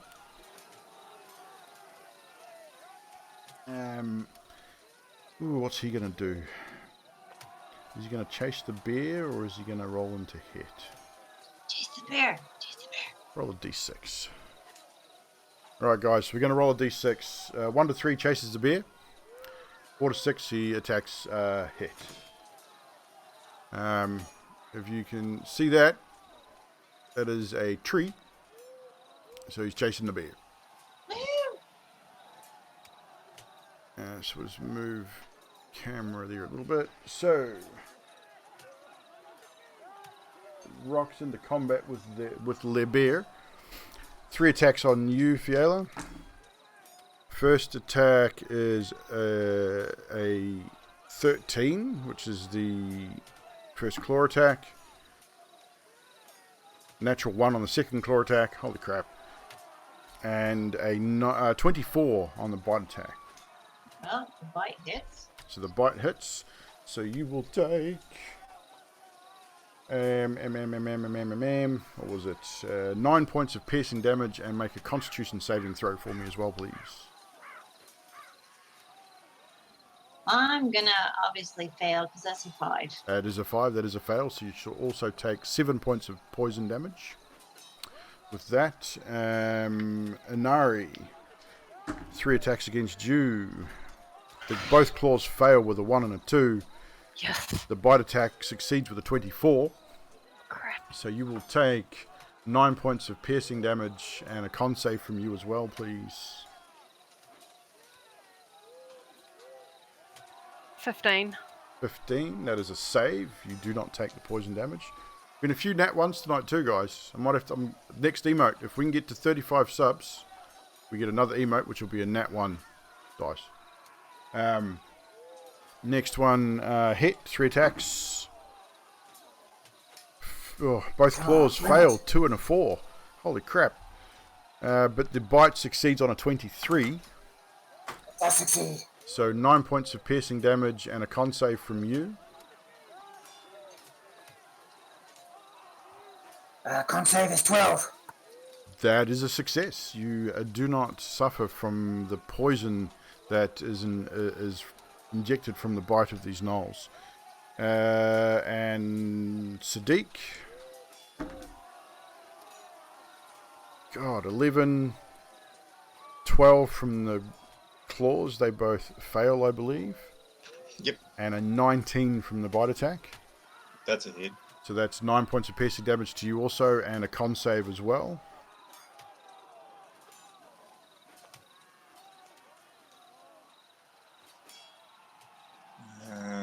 Plus 3. So 15. That is a save. You do not take poison damage. Alessandros, 3 attacks against you, but at disadvantage because of the current situation. So first roll. Ooh, not looking too good. Yeah, I think they all miss. Yes. 8, an 11, and a 6 with Nice. disadvantage. So they all miss. This gnoll, even though he's a gnoll leader, he's bigger than the other gnolls. He is terrified of the giant bear that just growled angrily at him, and is not thinking straight and misses all those attacks. So we hit you. It is your turn, and Anari, you're up after that. Hit. Hit looks at the gnoll in front of him. The gnoll's chasing everyone else, and he starts to realize that he's hurt. And he uses his one use of bardic inspiration to, well, another use of bardic inspiration to activate Need More Gain, Go for it. which he does. That's a bonus action, and then he looks straight at the gnoll in front of him, and he casts. What does he cast? Everything changes every time someone moves. At second level, he casts Inflict Wounds, so I have to roll to hit on this. Oh crap. That's a net 1! Oh no, we got a nat 1, guys. Oh shit. So that is a critical fail from Hit. His spell, he's taken too much damage and just can't quite concentrate. And the spell just doesn't fire. It's tangled up. Yeah, so is that your turn, Hit? Is that it? Critical fail. Yes it is. It's all I can do. I don't have any cantrip bonus actions. Hit is done. Oh crap. So that is Hit done. Inari, it is now your turn. Right, I am going to have a go at this thing that keeps biting my leg. Right, roll to hit on your first attack. Roll both attacks. Roll them both together. I will.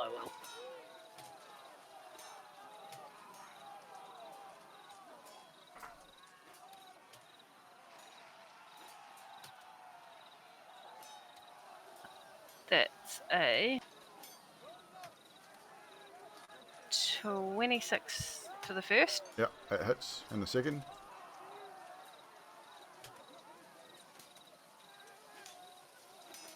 You have 2 d20s, don't you? I do. So why not roll 2 of them? And a 10 for the second hit. That fails. So your first roll damage for your first hit. And that'll be with Hunter's Mark. That Oh, shit, hang on. your first one will hit, so you get the extra d6 damage for Hunter's Mark.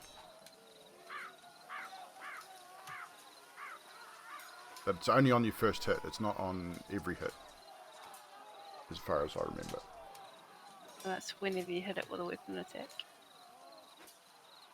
Yeah, but I'm pretty sure it's only on the first hit. But I will double check.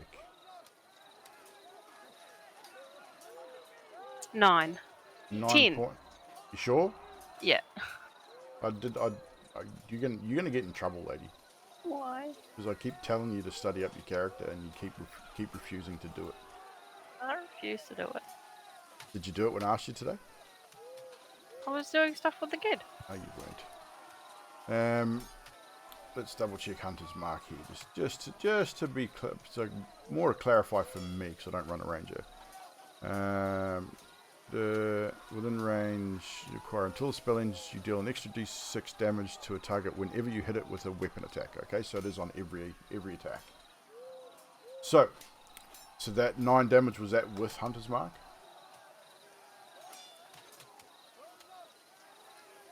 Was the 9 damage with Yes. Hunter's Mark? Yes, the 9 damage was with Hunter's Mark. Thank you. So the little elf lady is not having too much fun with this scimitar. Would rather be shooting with a bow. Slashes out again with her scimitar, hitting with the first strike, taking extra damage with the Hunter's Mark that has been cast.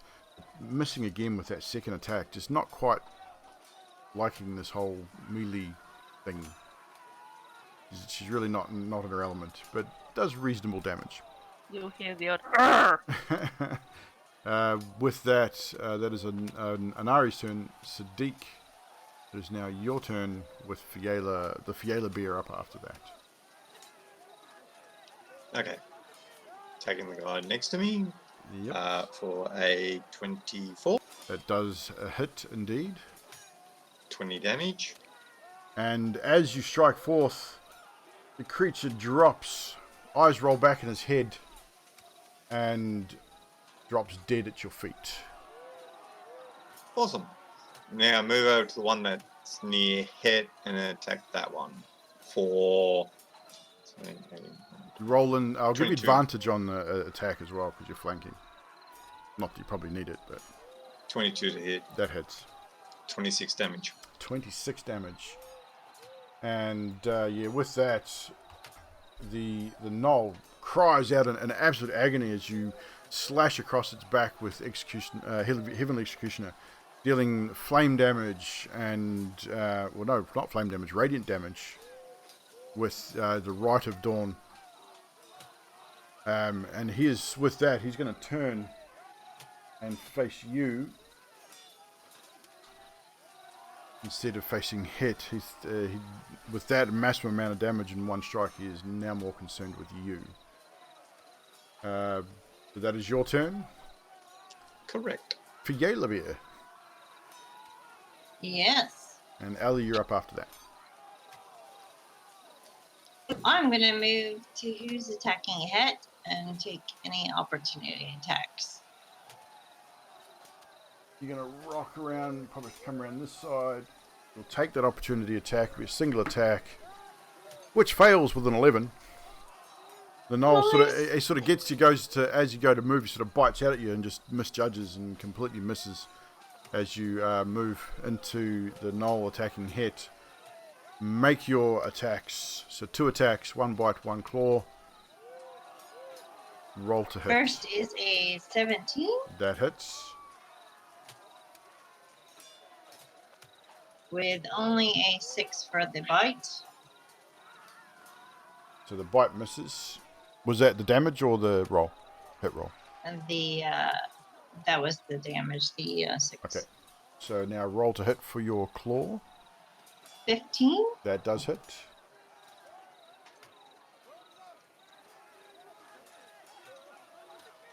12 for the claws. 12 damage. Is that 12 damage or 12 to hit? It was 15 to hit 12 and damage. 12 damage. Awesome. Sorry. So yeah, as you bite down on this creature, on his arm, almost tearing it off, and then raking your claw across his lower body, and opening up a massive wound in his gut. He's not looking too good. He's definitely more concerned with you than he is with Het, that is for sure. And if that's your turn, I believe. I don't have a Alchandris. bonus attack, do I? Do you have a bonus? No. Do you have a bonus action? I don't think you do as a bear. Well, I kind of just like to roar at whoever's attacking an Ari, if I can. I can do that. Yeah, I will let you do that. Again, make an intimidation check. That's I an quite 18. like this idea. 19. Ooh, I would say. I think you might have failed that one. Let me double check. The creature also rolled a 19. Oh, So yeah. I will say that is a failure. It's still focused solely on Inari. But nice try. Alrighty then. Alchandris, it is now your turn. Your advantage is over. Because the bear has now gone in a different direction. But you are still in melee with the Knoll leader. And I'm going to hide. Well, you're standing right next to him. You can't hide. Saying I can. And how do you intend to hide standing right in front of him? Yeah, I know. Anyway, I'm going Nice to. try. You are in dim light, so you do have the ability. How many times can you shadow step? Doesn't say. Look here. I think we made a ruling on this last time. If I remember Yeah, correctly. no, I don't remember that. We were discussing it, we just didn't put it down. Where is it? Shadow puppeteer. Shadow dancing. Unless it's been updated. Where is the information on it? I'm trying to find it in a second.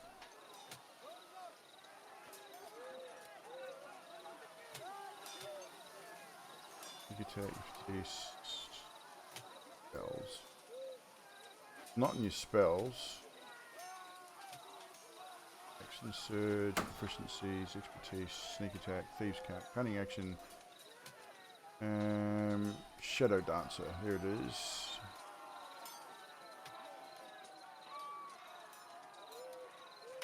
Nope, that's shadow dancing. Where's the actual spell?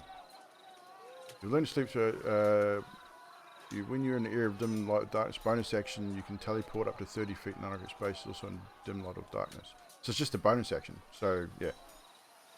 So as a bonus action, you could shadow step, and I would say with that, you definitely wouldn't get an attack of opportunity because you're just vanishing and then reappearing within 30 feet. What if I was to do it behind him? I would have you. He would have to roll a perception check to see whether he noticed. But it's you could try We'll it. do that. Yeah, we'll do that. So you're going to shadow step to try and get behind him. He will make a perception roll, which he fails with a natural 1. How lucky is that? A nat 1 on his save. So Alchandris just disappears and then reappears 5 feet right behind the Knoll leader, and you still have your scimitar in hand, so you'll get your advantage on the attack roll and your sneak attack damage. Yeah, so that's 23. 23, that does hit. So roll your weapon damage and then your sneak attack.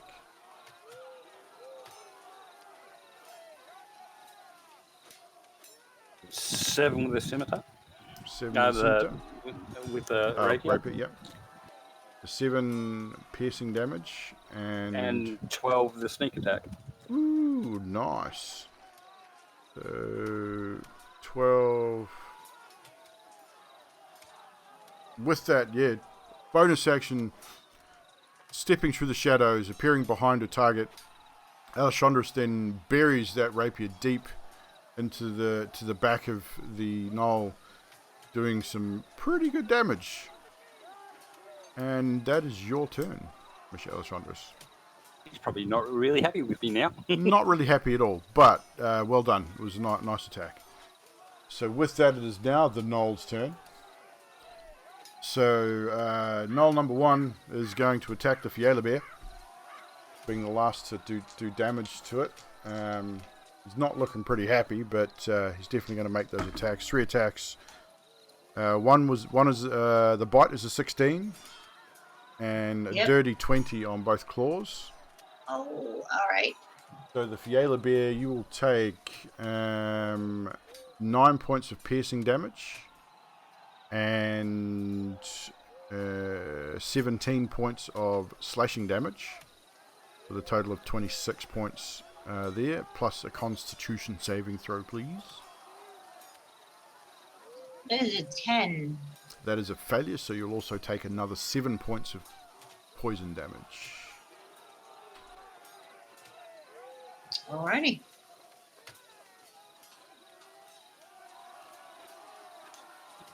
Just to interject here, the D&D Beyond pop out. Yes. I'm not displaying Sadiq. You're not? I'm not. I said that ages ago. I put you in there. I'll just Who's double check. above? Who's above Fiala? I'll tell you if he's there. Give me 1 second, guys, and thank you for the biddies. Oh, no, he won't, because we added him. So I've had to re-add him. I forgot. We changed his character, remember? Because of Yeah, I had the a reroll. feeling that was the reason why. What happened there, guys, just so that we're all aware, I forgot to actually mention that when we were doing the recap earlier. Sadiq's class was a playtest class, and it has now been fully implemented into D&D, so there were some changes, so we had to make some stat changes and bits and pieces to Sadiq's character. So that overlay should now be fixed. And just to quickly acknowledge, Cantress Gaming dropping 200 biddies in the for the chat. Thanks for that donation, mate. Appreciate it very, very much. And welcome to the live stream. So, Fiala Bear took a whole bunch of damage. And next on the list is Knoll 2, which is on Inari. So Inari, 3 attacks on you. Bite attack fails with a 2, but the claws both hit, one with a 25, one with a dirty 20. Ouch. So you will take, I believe I can claw you. You take 17 points of slashing damage. And with that, the knoll is going to leave your combat. It's going to rock into the bear. Seeing the bear as a threat, you will also get an attack of opportunity in Ari as the knoll leaves your Really hard melee to range. attack when you're unconscious. So you lose bless as well. Inari, with that attack from the knoll, loses consciousness and slumps to the earth just outside of her tent. The knoll, it's out on its own, also turns and rocks into attack with the Fiala Bear. Now seeing this large creature on the field that's doing some pretty good damage. So you'll get another attack from the last knoll coming in, Fiala. So that'll be a failure on the bite, and the 2 claw attacks will hit with a 21 and a 22. So Fiala Bear, you will take 17 points of slashing damage. And Alessandros. Ooh, the knoll turns and strikes at you. 3 attacks. Both claws miss, but the bite will, I say, hit with a 18. Yeah.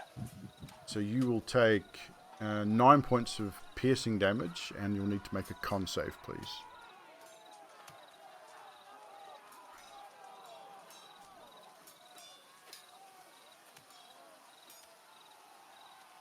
Nine.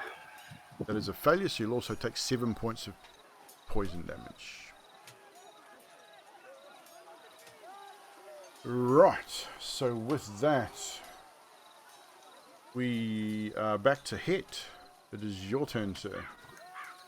Het sees another drop in the distance. He grabs his loop forward, even more so than before, and says, "No, not this time. I'm not losing anymore. Who wants to live forever? Steel Lady, give her life."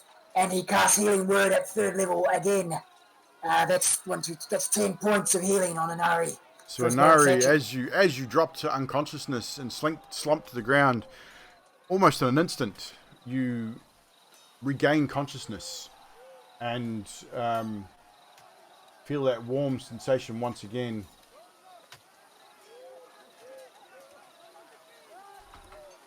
But yes, so your eyes flicker open and you feel that warmth of the healing power.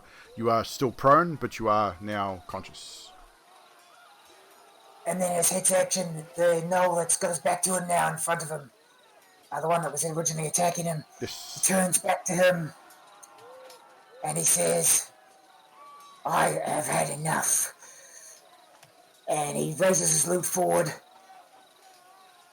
and he charges. Doesn't even sing a song this time. He just charges using the Steel Lady's power, and he charges Frostbite. He needs to make a con save. Con save. That would be a natural 2 on the die, so I'm pretty sure that's a fail. That's a fail. He takes, I'm rolling 10s, 6 and 4, so 10 cold damage, and he has disadvantage on his next weapon attack. 10 cold damage.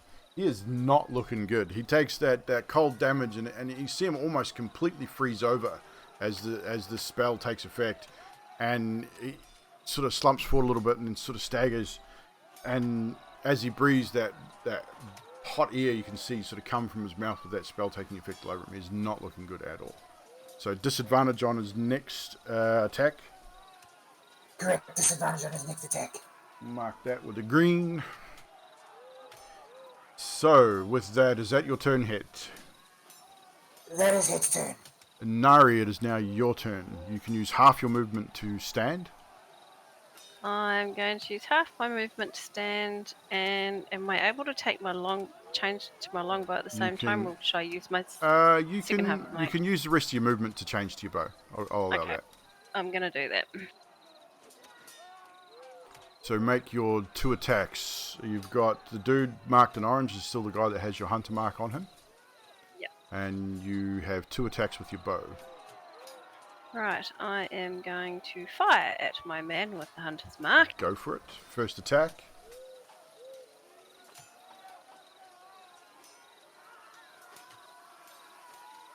It's 25 to hit. That hits. Roll your second attack.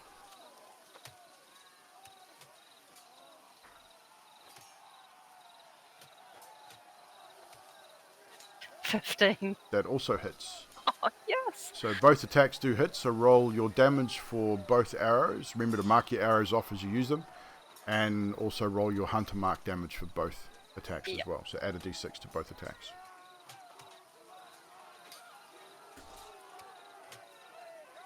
So he will take...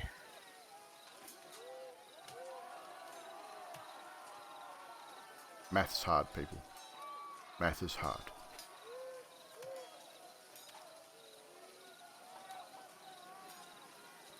$24 points of damage. Total of 24 across both attacks?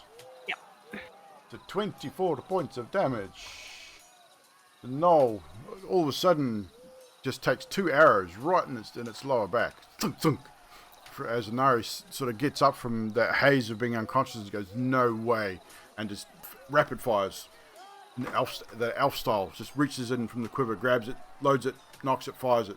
Rapid succession with a second shot. And they both bury deep in their target. That is pretty much your whole turn. You've used all your movement. You've done your attacks. That is it for you. So, Sadiq, you're up. And Fiala Beer's after that. Yeah, swinging at the one that's attacking hit. Roger that. 19 to hit. That does hit. And the second one is... Don't roll your damage on the first, because you're probably... Oh, no, I've already pre-rolled damage. That's why. Okay. And the second attack is 16. Both will hit, so roll your... Alright, so he just took 42 points of damage. That's more than enough to kill him. More than enough. I would say with that attack, you virtually separate his body from his lower torso. Just in an absolute fit of rage. Seeing what was going on, Inari drops, Hit's taken a lot of damage, he's not looking healthy. Fiala Beer's sort of rocking and trying to sort things out, trying to sort of get as much aggro on her, and you've had enough, and you just hack this thing straight across the chest and separate his body in two. Drops dead on the ground. You now have movement left. If you wanted to split that damage and move and use your second attack on another creature, I'll allow it, because that first attack would have been more than enough to kill it.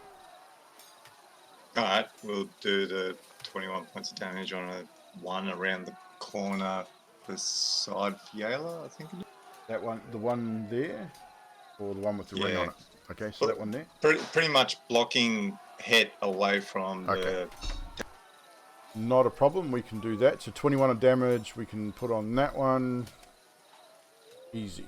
So yeah, with your second attack, again with that radiant damage, is you're an absolute precision swordsman with this two-handed weapon, and just expertly hacking and slicing and dicing and all the rest of it, and you're just cutting through these guys like they were nothing. With that, Fiala Beer, it is your turn. Alessandros, you're up after that. So, who have I not ticked off yet? Well, you pretty much ticked off the leader, but you've sort of left him be. He can't really see you because he's behind the tent with Alessandros. But you currently are in melee combat with two gnolls. If I go to Alessandros, I won't get to attack because I can't see them, right? You could probably get to him from there, but you will take 2 attacks of opportunity as you leave the melee range of the 2 that you're currently melee with. Yeah, let's do it. You gonna do it? Yeah. Yep. So, ladies and germs, Fiala moves. The bear trundles off over towards Alessandros. And that will put you in just into melee combat range with that gnoll. You will take 2 attacks of opportunity. Yep. One is a 14 and the other is a 15. I have a 16, so no. So they both fail. The gnolls do sound angry. So they both miss as you leave that and you rock in. So you have 2 attacks on the gnoll leader. Well, first one misses with a 7. That definitely misses. And I have a 13. 13 also misses. So no good. So the Fiala bear charges off after the gnoll leader, growling and frothing at the mouth, wanting to get this dude's attention. Bites out, slashes out with her claws, but finds nothing but armor. This creature is a little bit bigger than the average gnoll. Did you remember to add a d4? Yes, do you remember? Add your d4 to both those attacks too. You got blessed. I forget. So 13 plus 4 is 17? That hits. And the other one was what, a 7 or a 9? Yeah, 7. I don't think that's going to hit. Yeah, even no with a matter d4, what. you won't get it. So we'll give you one attack on that. So roll your damage for whatever attack you want, the bite or the claw. So that would be 13. 13. So we will rephase. Fiala misses with one attack, attacks with a second, chomping down on this gnoll's leg, removing a large chunk of flesh. The gnoll cries out and turns to face the Fiala bear. So, Alessandros, it is now your turn. You have sneak attack because you have an ally now within 5 feet. So your first attack, please.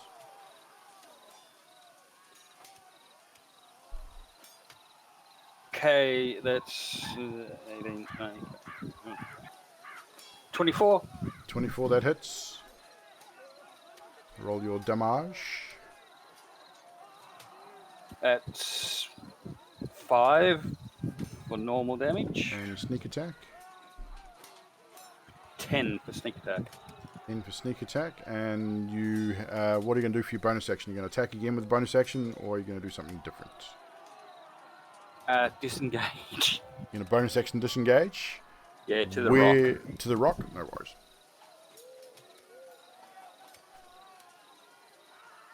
Sorry. So, as Alessandra strikes out with her blade, catching the gnoll across the back, again decides to remove herself from harm's way and disengages and moves 30 feet in the opposite direction, leaving the gnoll leader to its fate with the Fiala bear. Now it is the gnoll's turn. First things first, we're going to roll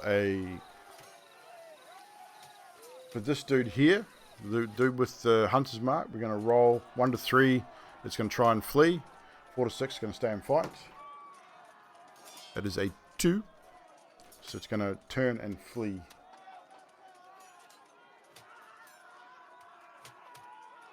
So it's fleed 30. You can just see it on the map there if I bring the map down there. So it's just off the map. But it's 30 feet away from the combat. This one here also, same thing. Rolls a 1, is going to turn and flee. Sadiq, roll opportunity attack, please. 15 to hit. That hits.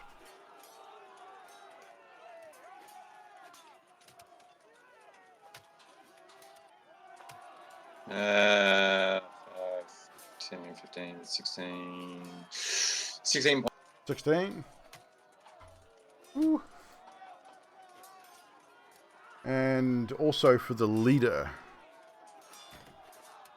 he's going to stay and fight. So, Fiala Bear, 3 attacks against you. Oh wow, I don't think any of these hit. 9, 11, and 11. They all fail. He's rocked, but he does not want to give up. He does not want to be seen to be weak, and strikes out anyway, missing all 3 attacks against the Fiala Bear. These gnolls that have run away are still within range of you, Inari, and they are approximately 50 to 60 feet from the rest of you, apart from Fiala and Alshonus, where they're probably more like 80 feet. Okay. So that is the gnoll's turn. Hit, you are up, and Inari, you're up after that. Hit sees the 2 gnolls running, but he is burdened with anger, and he runs his full 30 feet as close to them as he can, basically. Gets you to about there, which will, if we move the map forward, you'll be able to see them just on the edge of the map there. As long as one of them's within 30 feet of me, which I believe they They are. both are. Hit then. Basically, he just traces a sigil in the air, and all concentration spells are dropped at the moment. He's dropping one for another. And the sigil he traces in the air, as he traces it, he says, "I've mastered 5 magics." And he cast Vix Bolt, which is just alteration of Witch Bolt.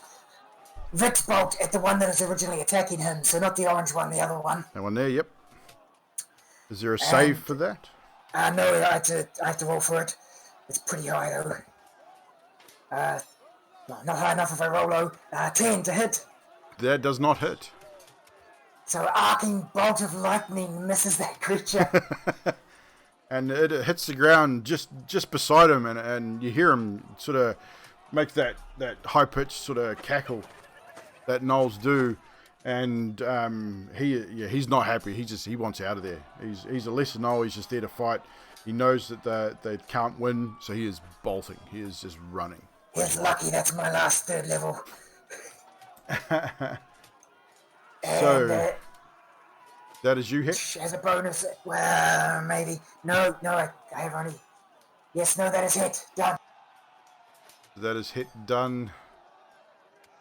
Who is next? Nari, you're up next. So you have your hunter's mark dude and the dude that hit just attacked. I'm going to attack both of them, one with each. A shot on each bow? Okay, so... One with each, yeah, you know what I mean. First one, who are you firing at with the first one? The orange dude. Orange dude, hunter's mark, so fire away. He's definitely within range. Oh, dirty 20 to hit. That hits. Roll your damage with your d6, your extra d6.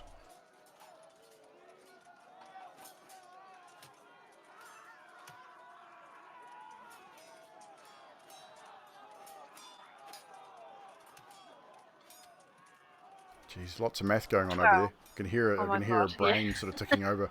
I can't math tonight. That's not normal for me. It's 12 damage. 12 damage. So as you fire your first arrow, and you fire it at the creature, your foe that you hunter's marked, and thunk right in the back of his skull, and it just drops him forward. And he sort of, as he's running, you'd imagine someone's running, he gets hit in the back with such force that it takes him off his feet and has him sliding across the ground as he hits it sort of face first through the dirt and sort of drops where he stands. Your second attack on the other one. It's 15 again. That does hit.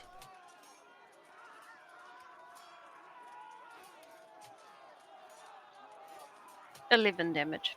11 damage. Not quite as lethal this shot, but pretty good nonetheless. Again, you catch him in the back, the top, right at the base of the thigh, right under the buttocks, and instantly you hear him yelp, and he just starts limping, so it slows his speed down to half. So he's only got half movement for the next turn, but he's not looking healthy or happy at all. With that, is that your turn? You're going to move.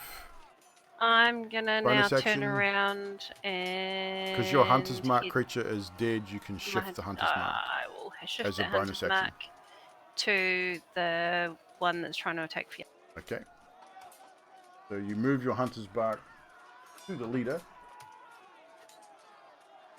And are you going to move as well? No, I'll stay where I am. So yeah, okay.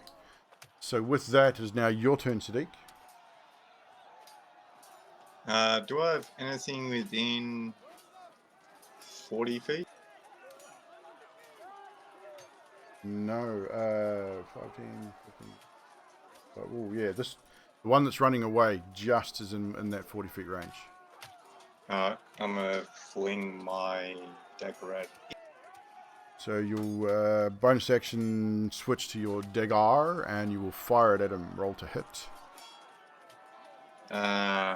Oh crap, what's the deed on that one? 7, so 8. 18. Correct. Yeah, it does hit. Roll your damage. 8 damage. 8 damage. Again, you fire the dagger, and this time you can see that he's sort of a little bit lame with the arrow sticking out the other leg, so you aim for the back of the other thigh, and it slams hilt deep into the back of his thigh. And as it disappears and returns to your hand, you watch the gnoll drop to both knees, now incapacitated, no longer able to flee, not looking healthy at all. Can I do a cold shot for the back of his head? Sure. I would say, well, you wouldn't even get any disadvantage, really. Because you do get 2 attacks, so... Alright, so the second one's directly for the back of his head, Go for and it is a 22 to hit. Yeah, that hits. What's the base damage on your dagger? Just the standard 4. dagger? 4? The base damage would be enough to kill him. So I would say we're just going to not even have to resolve the damage to hit it.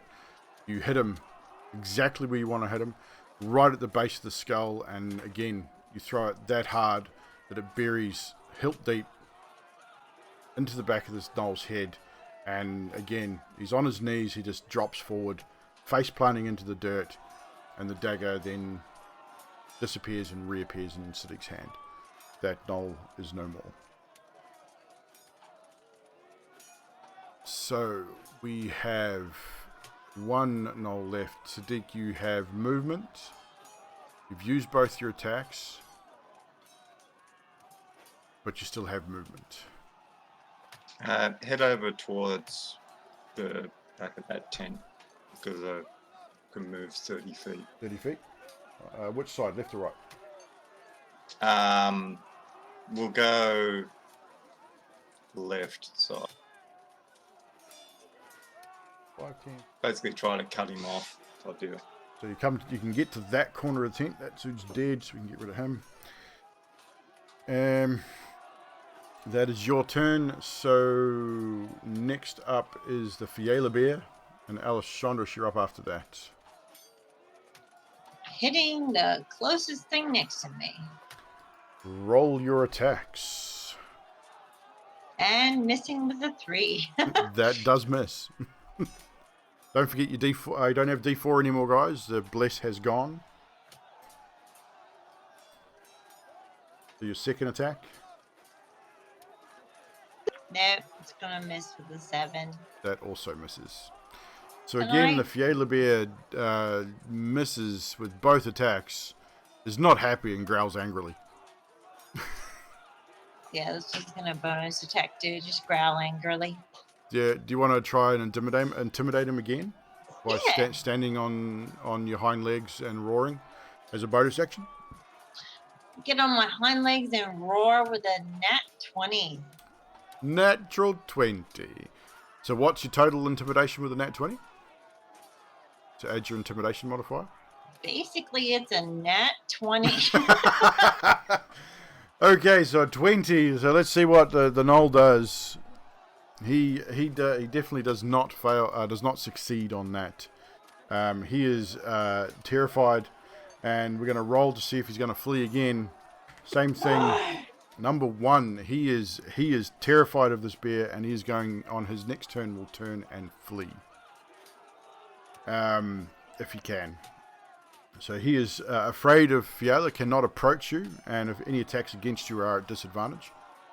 But he will try and move as far away from you as possible in his next turn.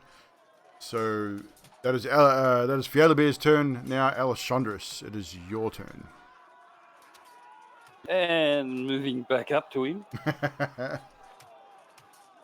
Moving back into melee combat, you get the advantage because of the ally within 5 feet, and you get your sneak attack as well. First attack.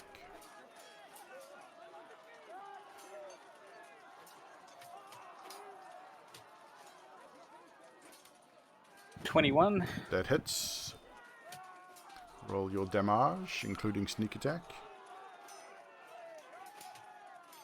4 with the rapier. And 9 sneak attack. 9 sneak attack. Bonus action. Are you going to attack again, or are you going to retreat? Disengage. Bonus action, disengage. You can't disengage because you've used all your movement. Because the thing is with the bonus action disengage, you have to have movement left to be able to move away, and you've used your full 30 feet to get back to him. You are in dim light, so you can, as a bonus action, use Shadow Step to move away if you want. Yeah, we'll do that. And I'm assuming poof back there. Yep. Back to the rock. So you poof, run up and poof out. Hey, look everyone, I'm a yo-yo. So you run in, it's a hit and run kind of show. You sort of run in, attack, and then disappear, and the Gnoll's sort of looking around trying to figure out what's going on. He's confused. He's terrified of this bear. He doesn't know what to do. He's just freaking out right now. And with that, it is now his turn, and he is indeed going to flee. He is going to try and run away from the bear.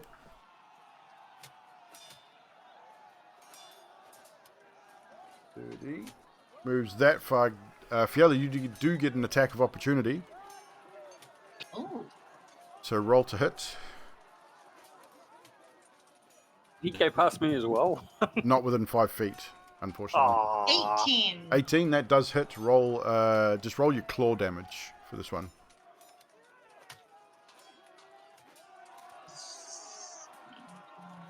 12. 12 points of damage. He is not looking good at all. He takes that attack and sort of winces in pain and starts limping as he's running. Still manages to get his full 30 feet, but he's not looking happy. That'll be his turn. Hit, you're up, and Anari, you're on board after that. Did Hit, with there's no more Gnolls in front of Hit, right? Did Hit see the Master Roll no run aside there? You saw the direction in which he's run. You probably don't have line of sight because he's now behind the tent. That's okay. If I saw the direction, I You will definitely know roughly where he is, though.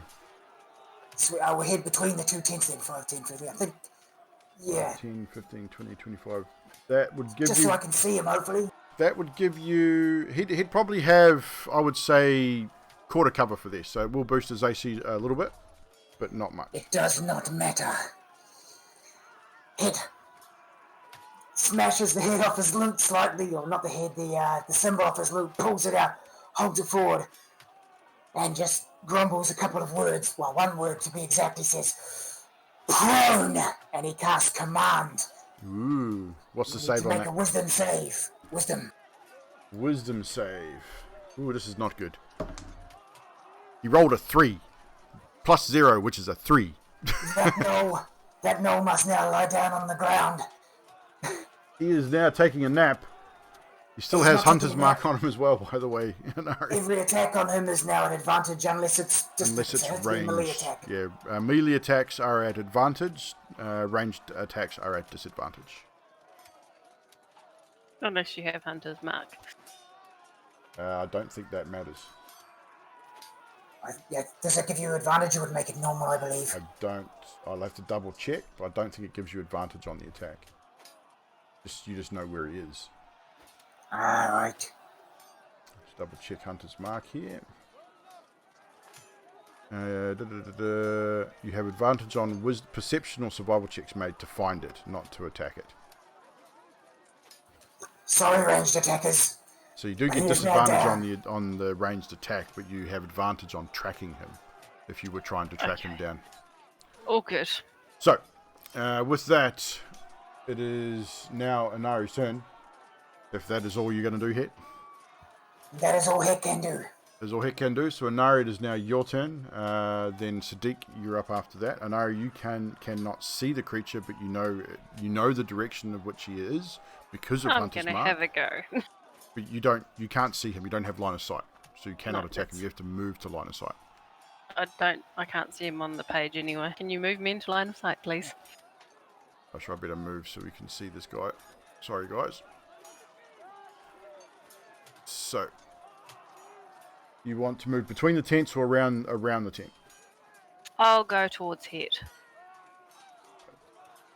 25. It'll literally put you right beside Hit, so you will see him there lying on the ground. You will be at disadvantage for both of your attacks, so roll 2d20s and take the lower. 15. 15 does hit on your first attack. Second attack.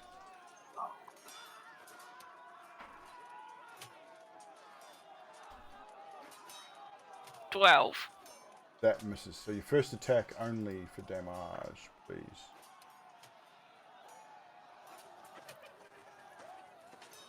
He's sort of lying there whimpering and he's not really doing a whole lot at all. 16 damage.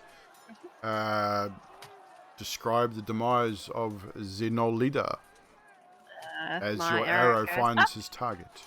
And come straight down right between the eyes, pinning him by the face to the ground. So Inari, you watch as Inari sort of draws and knocks her arrow, aiming it directly at the gnoll's head, and then lifts her bow almost directly up. And you're thinking, what the hell? What's she shooting at? And then she releases the bow, releases the arrow, and you see it go up and up, and then you sort of lose sight of it, and then all of a sudden you hear this noise, thunk, as it buries directly between the eyes of the gnoll, pinning its head to the ground with such a force, piercing the back of its skull. And all you hear is that as the gnoll breathes its last breath, tongue lolls to one side out of its open mouth, and his eyes roll back, and he is now dead. And we are no longer in initiative, ladies and gentlemen. I'm going to go around and collect my arrows. Roll a investigation, firstly, to see how many you find. How many did you use? 4, 6. So roll to see how many you find. So roll an investigation check. 19. 19. I'll say out of the 6 that you use, you find 5 that are in okayish order, that they can be fired again. The one that you fired through the skull of the gnoll leader that hit the ground is not reusable. Okay, that could stay there. So yes, initiative order over, ladies and germs. We are back over here. That is an awesome battle, guys. Well done. With that, right now, before we do anything else, before we loot or anything, we're going to take a short break. Yay! Give everyone a chance to take a loo break, get a drink, and all that sort of stuff.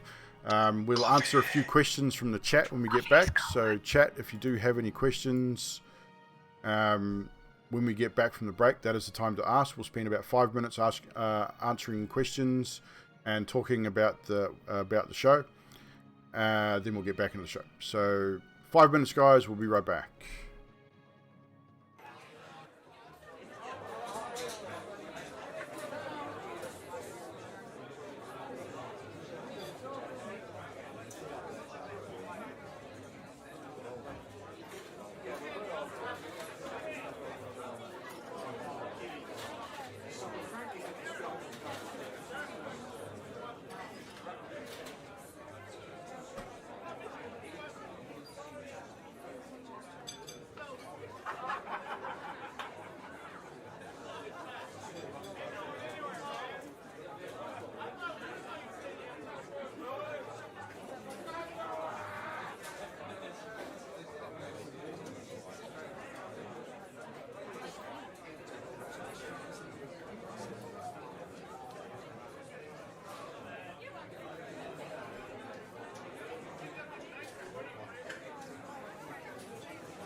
right, we are back.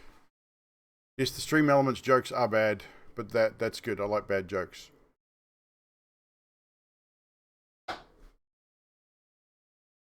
And yes, Shanti, thank you for that. Definitely, guys, don't forget to follow the socials. I think !social in the chat. If that doesn't work, there'll be a spam that shows the Instagram and the Twitter accounts. Make sure you do retweet and share anything about the stream that we tweet out and share on Instagram and stuff. Will help keep the show going moving into the future. Definitely, we want to definitely continue this campaign, at least looking at a second campaign probably sometime next year. This campaign may finish towards the end of this year. I don't know. We won't know how long it's going to go until I decide to finish it, basically.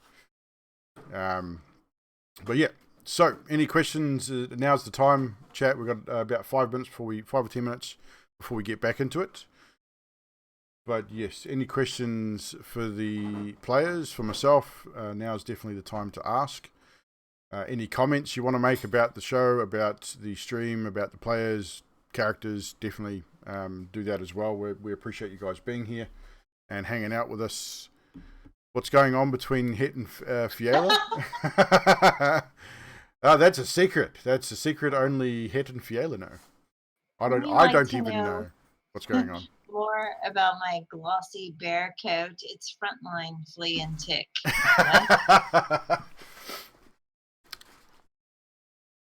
Yes, she brushes her fur 5 times a day. You guys are like politicians avoiding the hard questions. Free from tapeworms, definitely. But for $4, Fiala can get a tapeworm. If you visit the Redbubble merch store, we might have to put on some merch for the D&D at some stage. I'll have a think about it and see what we can come up with. We might come up with a limited D&D line. Might come up with might do a natural 20, the natural 20 t-shirt, or might do a Fiala Bear t-shirt. Maybe we'll see. Fiala Bear t-shirt. A compass t-shirt. A compass t-shirt, yes. Hits compass. Yes. Yeah, and underneath it, on the back, you say, "Akyu Namara." that'll actually be pretty good. I think I could come up with that design quite easily. I think Neymaris might be very upset by that. Bear Fiala hugging a Dragonborn Het. There's been no hugging going on as far as I know. Apparently, Het only learns languages, not races. I'll cut the spoiler chat. It's just like this. So, what's going on between Het and Fiala?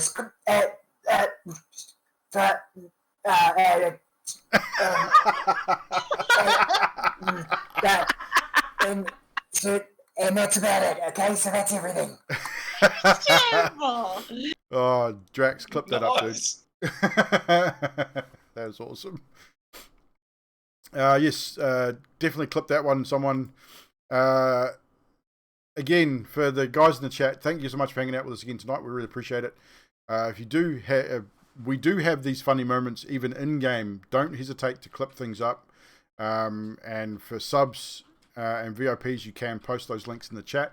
They get posted in the Discord as well. But keep an eye on the YouTube, because all the VODs for the shows goes up on the YouTube channel. And we do clip highlights of the week once a week as well. And the last 2 weeks we've had D&D clips in there. So keep checking out the YouTube for that sort of stuff. And obviously subscribe to YouTube. With 13 subscribers away from getting a custom URL. At the moment we have this long URL that's a pain in the backside to type. If we get 17 more subs, we can get an Evldoa URL for the YouTube. So it costs you nothing to sub to the YouTube. It's just as easy as clicking a subscribe button. If you click the bell notification, you'll get notified every time I upload a video, which is this stage. We upload the highlights videos on a Monday and the D&D videos on a Tuesday. So live show on a Sunday night. VOD goes up on YouTube on a Tuesday sometime when I get time to do it. This is completely off topic. Yes. How long did it take AWOL to get the crossbow? I can't remember. It took him a little while. He played with us a couple of nights before he got it, but then he did some stuff off stream as well. So I'm not sure how. I mean, 2 or 3 days, 4 days. No, you're about even then. Damn it. Might have been a little longer. I'm not sure. I got it the other day. I sat down and just started doing mission after mission. No. I mean, what if you? I mean, I did it in just under. I did 2 streams with it and I got it. But that was. I mean, I was playing game after game after game. Did like 30, 40, 50 games over 2 days before I got it. Yeah, now I just got to unlock all the bloody parts for it. That's the hard part, is getting it leveled up. But if you've got tokens for double weapon XP, that's what to use it on. It makes things so much quicker. But yeah, so we will get back into it. We've got a couple of minutes left. So anybody got any questions at all? No? Chat's pretty Just call quiet me now. Yo-Yo. Drax, I know you got questions. Drax has always got questions. It's probably about a compass though. Always about a compass. Or about ticks or tapeworms or something. We're going to loot these things or what? Got a couple of minutes. We'll get back in the show in a couple of minutes. We'll give the chat a chance. They're pretty quiet tonight though, but it's all good. So there's the link to the merch store there, guys. We've got a couple of logos, a couple of designs up there. We have the coasters, which I have here, which has the Evldoa pentagram on them. There's that design, and then there is the horror, heavy metal, and video games design, which I have. Nutty has on a coffee mug. I'm going to bring it over. Nah, it's all good. Drax has a question. Ali, how did you feel about that Noel attacking you behind the tent? Yeah, that rendezvous behind the tent was a little... he's got a Noel in the hole that goes in Really an opportunity attack? An opportunity attack with a Noel in the hole? Yeah, we'll go with that. All right. No more questions, no comments. Cool. We will get back into the show. All right, let's loot. So, loot away. Who is going to helm the investigation check to loot the Nolls? Investigation? Yep. I just got a 26 to investigation. So That's a pretty good investigation. So, takes a little while because there's a few of them. So you go through them. They're not really carrying a whole lot. They didn't have any weapons on them per se. The armor was pretty mishmash, sort of bits of leather and stuff like that. It wasn't really overly interesting. You do discover 100 gold pieces between all the corpses. They don't actually have a lot on them. What you do find, however, is a scrap of paper written in common, which it looks fairly old. It's not old, but all it says on it is he lives, beware. Kind of cryptic, not sure what it pertains to, but it's just that's pretty much what you find. No weapons, nothing, no gems, just a little bit of gold in that scrap of paper with he lives, beware written on it. And who had the scrap of paper? The Knoll leader did. Okay.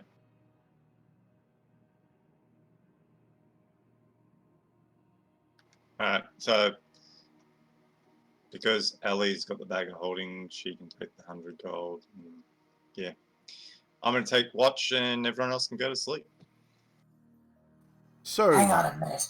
Before we do that, Ellie, what is your problem? I don't have a problem.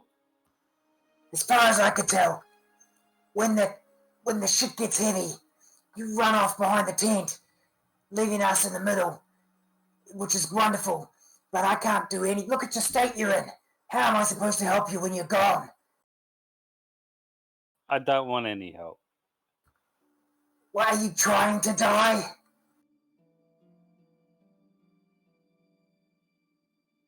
I just turn away. Oh, Steel Lady, help me. This guy is impossible. This Shim, this woman man, I don't even know anymore. Turn away and try and go to sleep. So you just return to your tent. You're going to just leave the bodies strewn around the camp? Yep. During my watch, I'm going to move them all Okay. outside of the camp while everyone else is asleep. Okay. So everyone else returns to their rest. You take the rest of your evening. Just make another perception check for me for your watch anyway, Sadiq. Do you have dark vision at all? Correct. You do? I have dark vision, So just a and regular roll. my perception, because it's a -1 now, is 8. Awesome.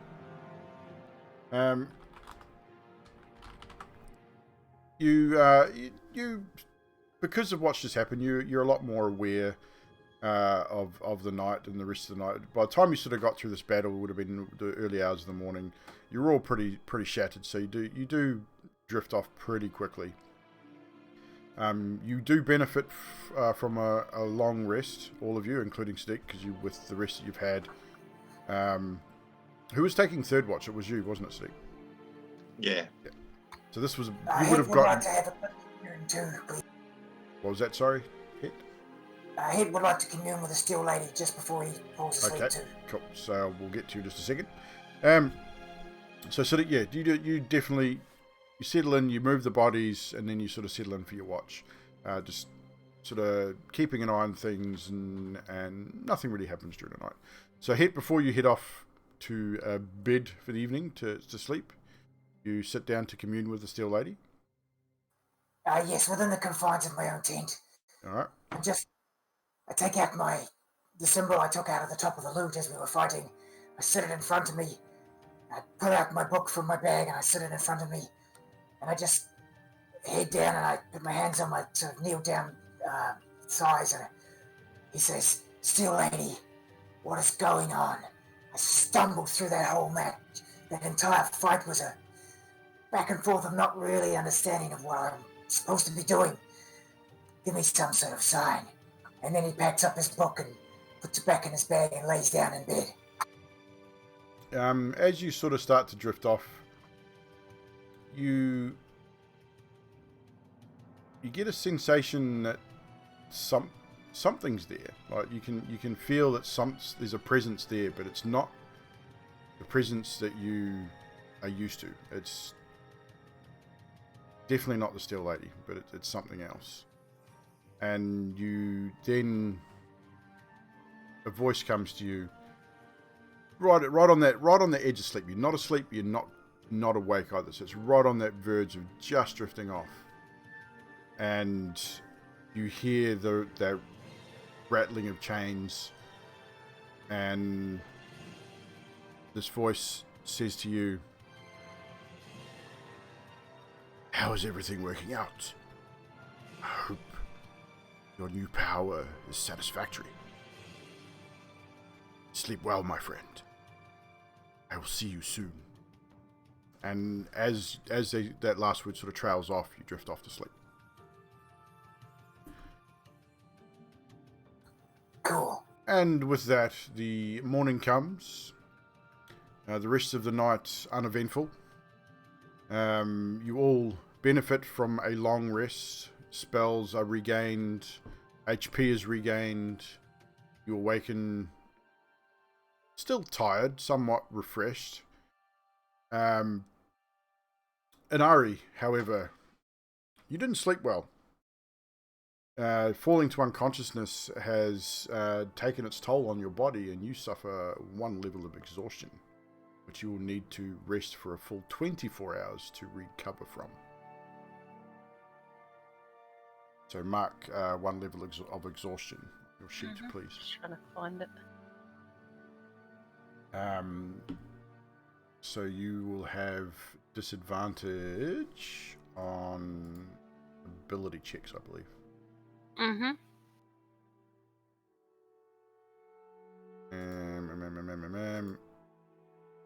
So one level of exhaustion for you.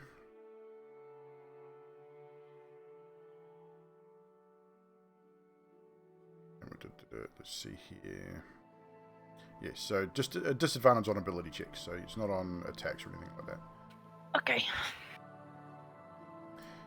So, you wake in the morning, you prepare a morning meal, you break camp, pack up your belongings, mark off a day's rations for your morning meal, and we fed venison though.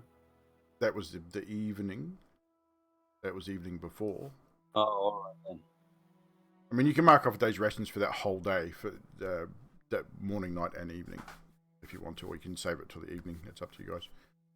Just make sure you've marked off a day's rations for the previous day.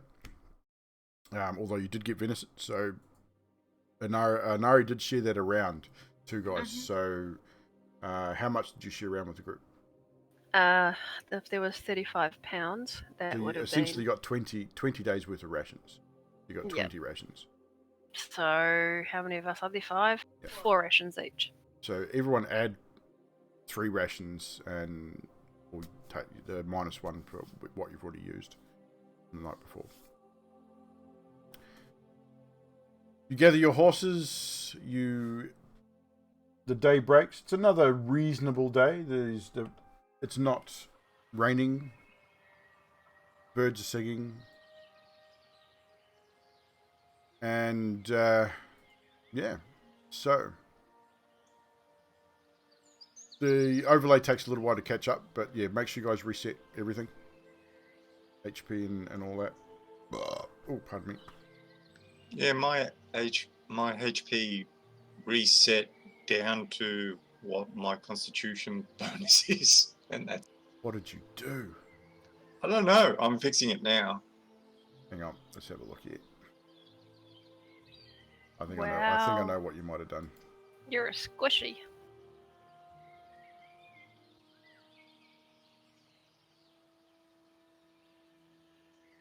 That's fixed. Yeah. Right. So you then start on your journey again, heading towards the Bastion. You know you've roughly got at least probably another couple of days ride at least. We will do a collective perception check for the next day's travel, just to make this a little bit faster. We've had an encounter, so we don't really need to do too much more. So we'll do for this next 24-hour period. Everyone make a collective perception check. And Nari with advantage because you are now in a forested area, but you are disadvantaged, so it'll be a straight roll. Nat 20. Give me totals, but Nat 20 in the chat. Dirty 20. 17 for it. 24. So collectively, you on this second leg of your journey throughout the day, you don't spot any other creatures. Things start to, as you're moving through the forested area and moving closer and closer to the Bastion, the plant life starts to die off. Things become more swamp-like, and the day seems to become less friendly. The birds stop singing.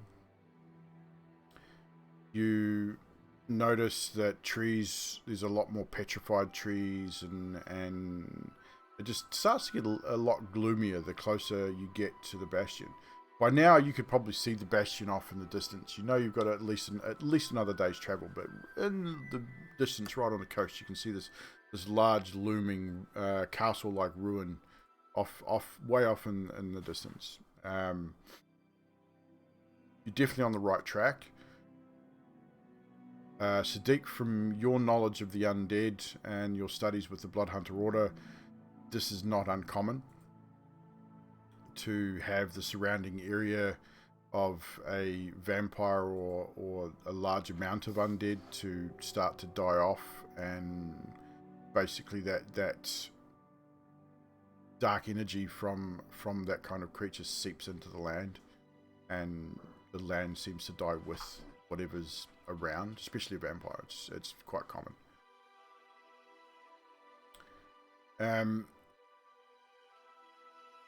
You set camp for the second evening. Who's taking first watch for the second night? I'll take first. Sadiq first. Second watch. I'll take second. Second and third. Head will take second as well. Head will take second as well. So, yes, I'm going to take third then. So Nari will take third. So you guys, again, set camp. You set up your tents. The surroundings are, like I said, a lot darker this time. So it's a lot more eerie. There's no sounds of any animals whatsoever. It's really kind of spooky, which also kind of helps with the watch, because you generally, anything that's moving up on you're going to hear. I mean, Sadiq, you know this. You also know that the vampire potentially knows that you're coming. He will not venture too far from his lair to attack you. He'll wait to attack you on his own ground. So you know you're relatively safe. But Sadiq, you're taking the first watch, so can you make a perception roll on your first watch, please? That would be a 9. Annoying. As you take your first watch, you're a little bit preoccupied with thoughts of Cass once again sort of creeping into your mind. The death of Riffick's family, as much as you didn't know them, it cast your memory back to your own family and clan when you returned to Beepole, finding the entire, virtually the entire island dead. Those that had survived had fled. You had no idea that how many, if any. There may have only been a handful, but you definitely memory cast back to that, and you're angry. I mean, you're not raging, but you're just almost consumed with this vengeance, this vendetta against, especially Cass, but all vampires, and you're kind of itching to catch up to this fiend and just dispatch it from this world. You're also thinking about the coming battle with potential carrion crawlers, knowing that the carrion crawlers are quite a nasty creature, and knowing that these items are being protected by possibly more than one. You're not 100% sure. You know it's not going to be easy. It's going to be underground. It's not going to be pleasant. So you're sort of making mental preparations for that as well. But the rest of your watch generally goes without incident. At the end of your watch, you wake Het and Fiala for their watch, informing them of the not much that has happened. You then retire to your tent, and Het and Fiala, you are now sitting up around a small campfire, glowing light illuminating both your faces as you sit and chat for a few hours during your watch.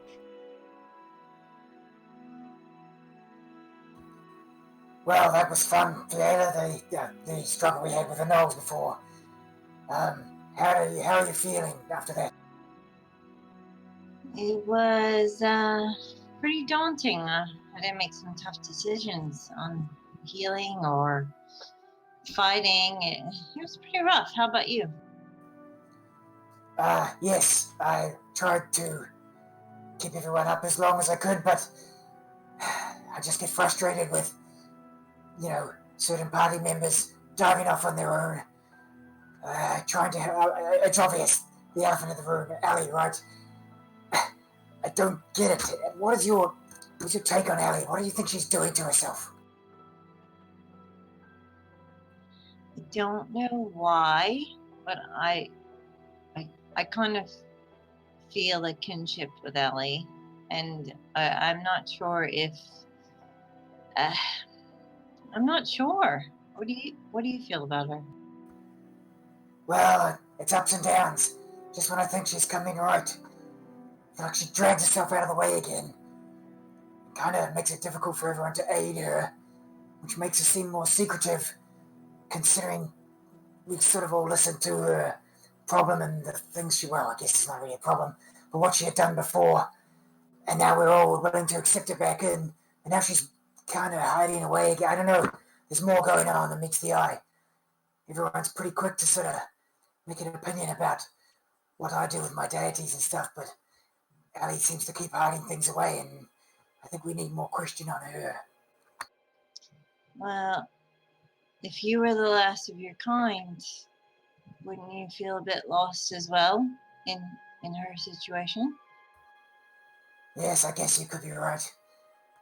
But she won't be the last of her kind much longer if she keeps acting foolishly the way she is. She'll be the none. The end of it. The end of her kind. And how are you going with your power so far? Is it working out, or? Still struggling a little. But yes, it was a little rough in that last battle. But I'm starting to get the grips of it, I think. It's just trying to decide which of my paths to draw from, which essence I used to, I don't know, I really get struggles. Sometimes I want to be one way, sometimes I want to be the other. Change of subject though. How much information do you have on beavers? Beavers? Yes, I'm having some troubles with beavers as well. I need maybe Inari with her tracking skills would know something about beavers, do you think? Is this the beavers that have been hunting you? Is that what you're talking about? Yes, last time you and Allie told me the beavers, well, they're dangerous creatures, and I searched everything I knew of my memory of beavers, and I knew nothing. So I'm hoping to get some information on beavers, so I can get the one-ups on them next time. What is it exactly you want to do with them when you find them? Well, I mean, it's supposed to be extremely dangerous, so I'm going to rip it a new one, basically.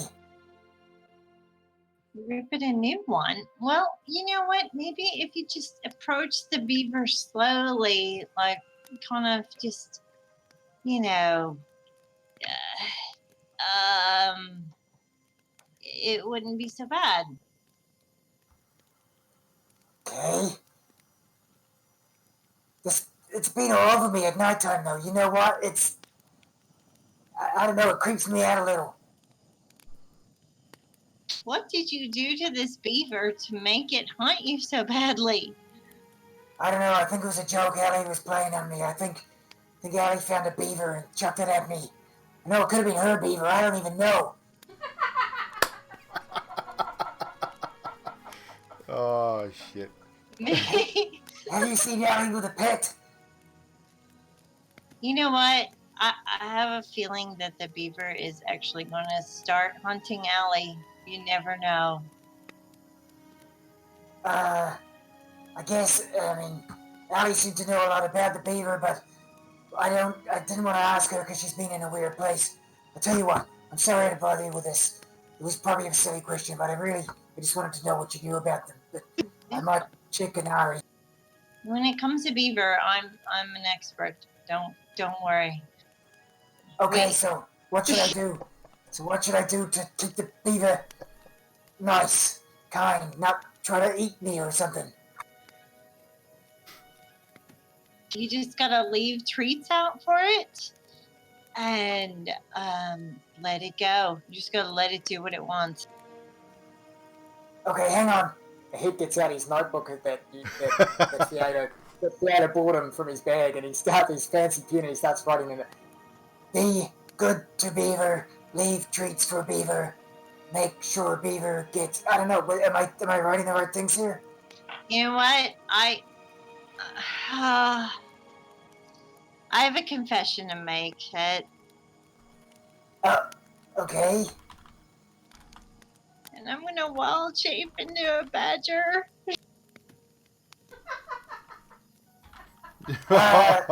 What is this? What is this? What are you doing? This is weird. What are you? Just for a second, and then I'm gonna wild shape out. So yes, so right in front of you, Het, Fiela transforms into the badger that you think is a beaver, but is really a badger, and yeah, you're confused. You're a little upset. I am so confused. What's going on here?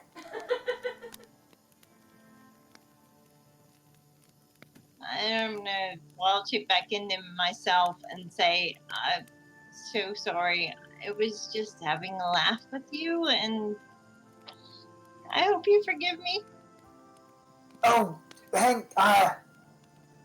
So you're the beaver? I've been the beaver all along. I was going to destroy you. Yeah, I get that a lot. It's gonna destroy the beaver. I'm so sorry. So hang on. So you walked over me in the night and trod dirty. If I remember rightly, it was urinated dirty footprints all over me. Yeah, I'm really sorry about that. But you know what? Everyone was pranking everyone at the. No, you're right. I was. I mean, I'm a trickster as well. I definitely was making jokes, but man, you guys had me. That beaver was in so much trouble. Man, whoa, okay. I gotta breathe this one off. But you know what? Allie, So hang on. Allie doesn't know. So we can still work this in our favor. Chat, I've just had to mute myself in the Discord. Okay, This shit is gold. I got an idea. This shit is Sadiq gold. and Ari. Yeah, they have no idea. They don't know about beavers either? No, they have no. Sadiq definitely has no clue about beavers. I can tell you that. Can I hunt down like a little wild animal maybe? Kill it, and then I put it in my mouth and we pretend I'm eating the beaver. Wait. Oh shit! I'm waiting. Wait, you're gonna just like grapple me? Oh no, I was meaning like another wild animal. I mean that's. No, don't go the wrong. This is the wrong place here. Because I'm open to That could work. Maybe that could work. No, yeah, do it. Maybe we don't want to wake him up. We've had a big battle. Maybe we need a rest first. Yeah. Are you okay? You sound like you're gonna be sick. I'm just trying to picture it in my mind. It's difficult. Yeah, I wouldn't hurt you if you were turned into the beaver and I put you in my mouth, I would not hurt you. I would be very careful. But maybe we should maybe on the next time we have to rest, we do it and we take the last watch, because then way everyone will get to sleep, and man, then it'll be a bit funnier then. You know what? Whenever you're ready, I'm in. Yeah. Okay, we will plan it for next sleep, and then the beaver eating madness will happen. Yes, we'll do it. I'm in. Yeah. Okay. Who's next watch? I think we're running overtime. With that, can I get you both to make a perception check for your watch, please? Oh shit! I rolled a 2. Rolled a 2. I'm not surprised. That's a total of 5. 10. What's going on? You guys are so enthralled in your conversation. You don't really notice anything around you, but your watch goes with not much event apart from the conversation that you're having, and nothing much happens. You then wake. I believe it was Alessandra's for the last watch. And you both retire to your respective tents. I believe it was. Or was it Anari? Yeah. That's right. Alishon was too lazy to do a watch. So you wake Inari, sorry, for the final watch. And Fiela and Het, you, as you sort of retreat to your tents, you sort of glance over your shoulder at each other, making eye contact that one last time, and a bit of a sly look towards each other as you retire for the evening. Does Inari notice this? If she wants to, it's up to you. Probably not. But, so Inari, you start your watch for the last part of the evening. It's the almost the graveyard shift, the very last final part. While you're on your watch, you receive a magical message from the Enclave. Okay. Basically asking, have you made contact with the Lions of Valonde? Yeah. Have you made contact with Fiela? Is everything okay? And you're able to respond to that message in 25 words or less. Contact. Check. Fiela's fine. Check. Right, message received and replied to. Hopefully we get a clip of that one too, Drax, because that was the best conversation since the compass one, and so the broken character. I mean, the cackling in the background was amazing. But also to make a perception check with advantage, because you're still kind of in a forest, even though it's dead.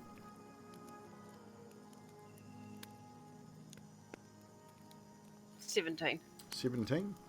Again, through the night, you think you hear something sort of prowling around in the dark, but you got dark vision out to 90 feet, and you couldn't see anything within that sort of 90-foot range. So you knew it would have to at least have been 100 feet or more away from the camp. So it didn't really concern you too much. The night was reasonably uneventful. You sort of up and scout around the outskirts of the camp every sort of hour, so you get up and take a bit of a walk around, checking that the yes, you're still actually that would have been a straight roll because you're still exhausted. I forget. Well, good thing I got the higher roll the first dice then, wasn't it? Yeah. Yeah, no, it was 17. The 17 was your lowest. No, it was my highest. Take It your was my lowest. first dice. Take your lowest. You're at disadvantage. Then it was 7. 7. So you don't really notice a lot at all, but you still get up and make those rounds. Thank you, Het. I did forget about that. But yeah, so you do make you find a few tracks that are a bit weird, but nothing completely out of ordinary. The evening's watch comes to an end. The sun starts to rise.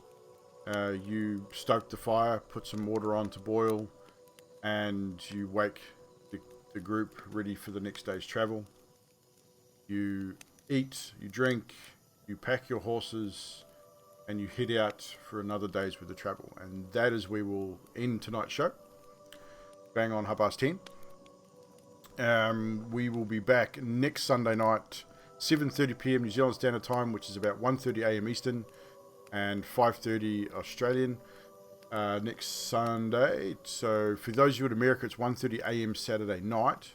Just New Zealand, America, sorry. So just so you know that. So all the Americans out there, 1:30 a.m. Eastern on Saturday night or Sunday morning will be when we start next week.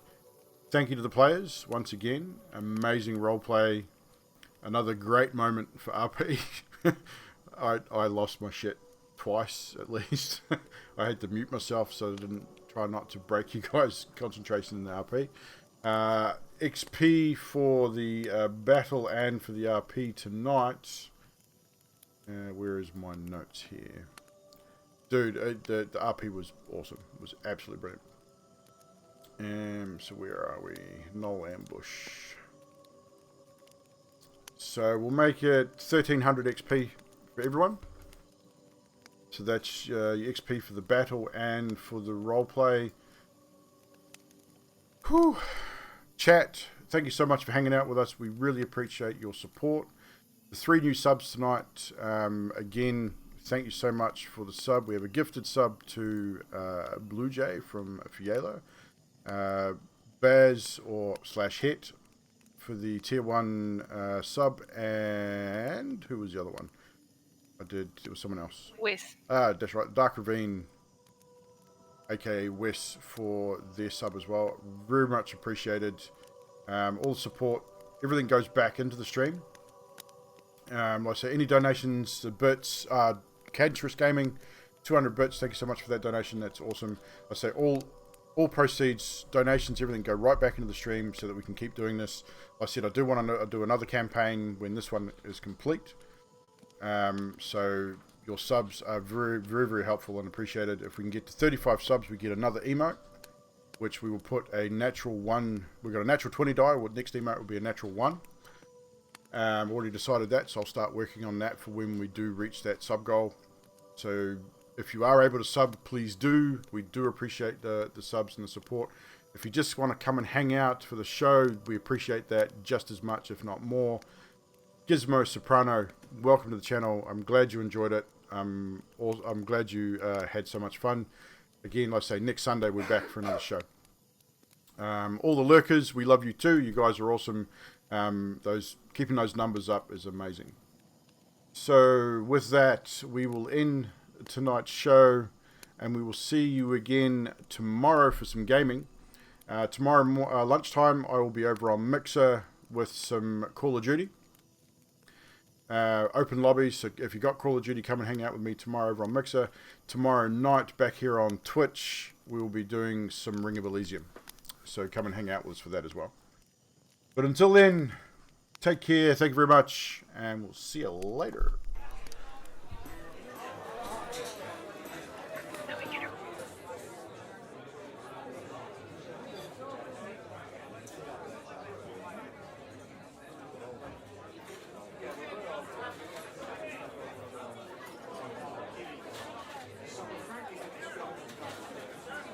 Hang around, guys. We're going to raid. We're going to raid him stout.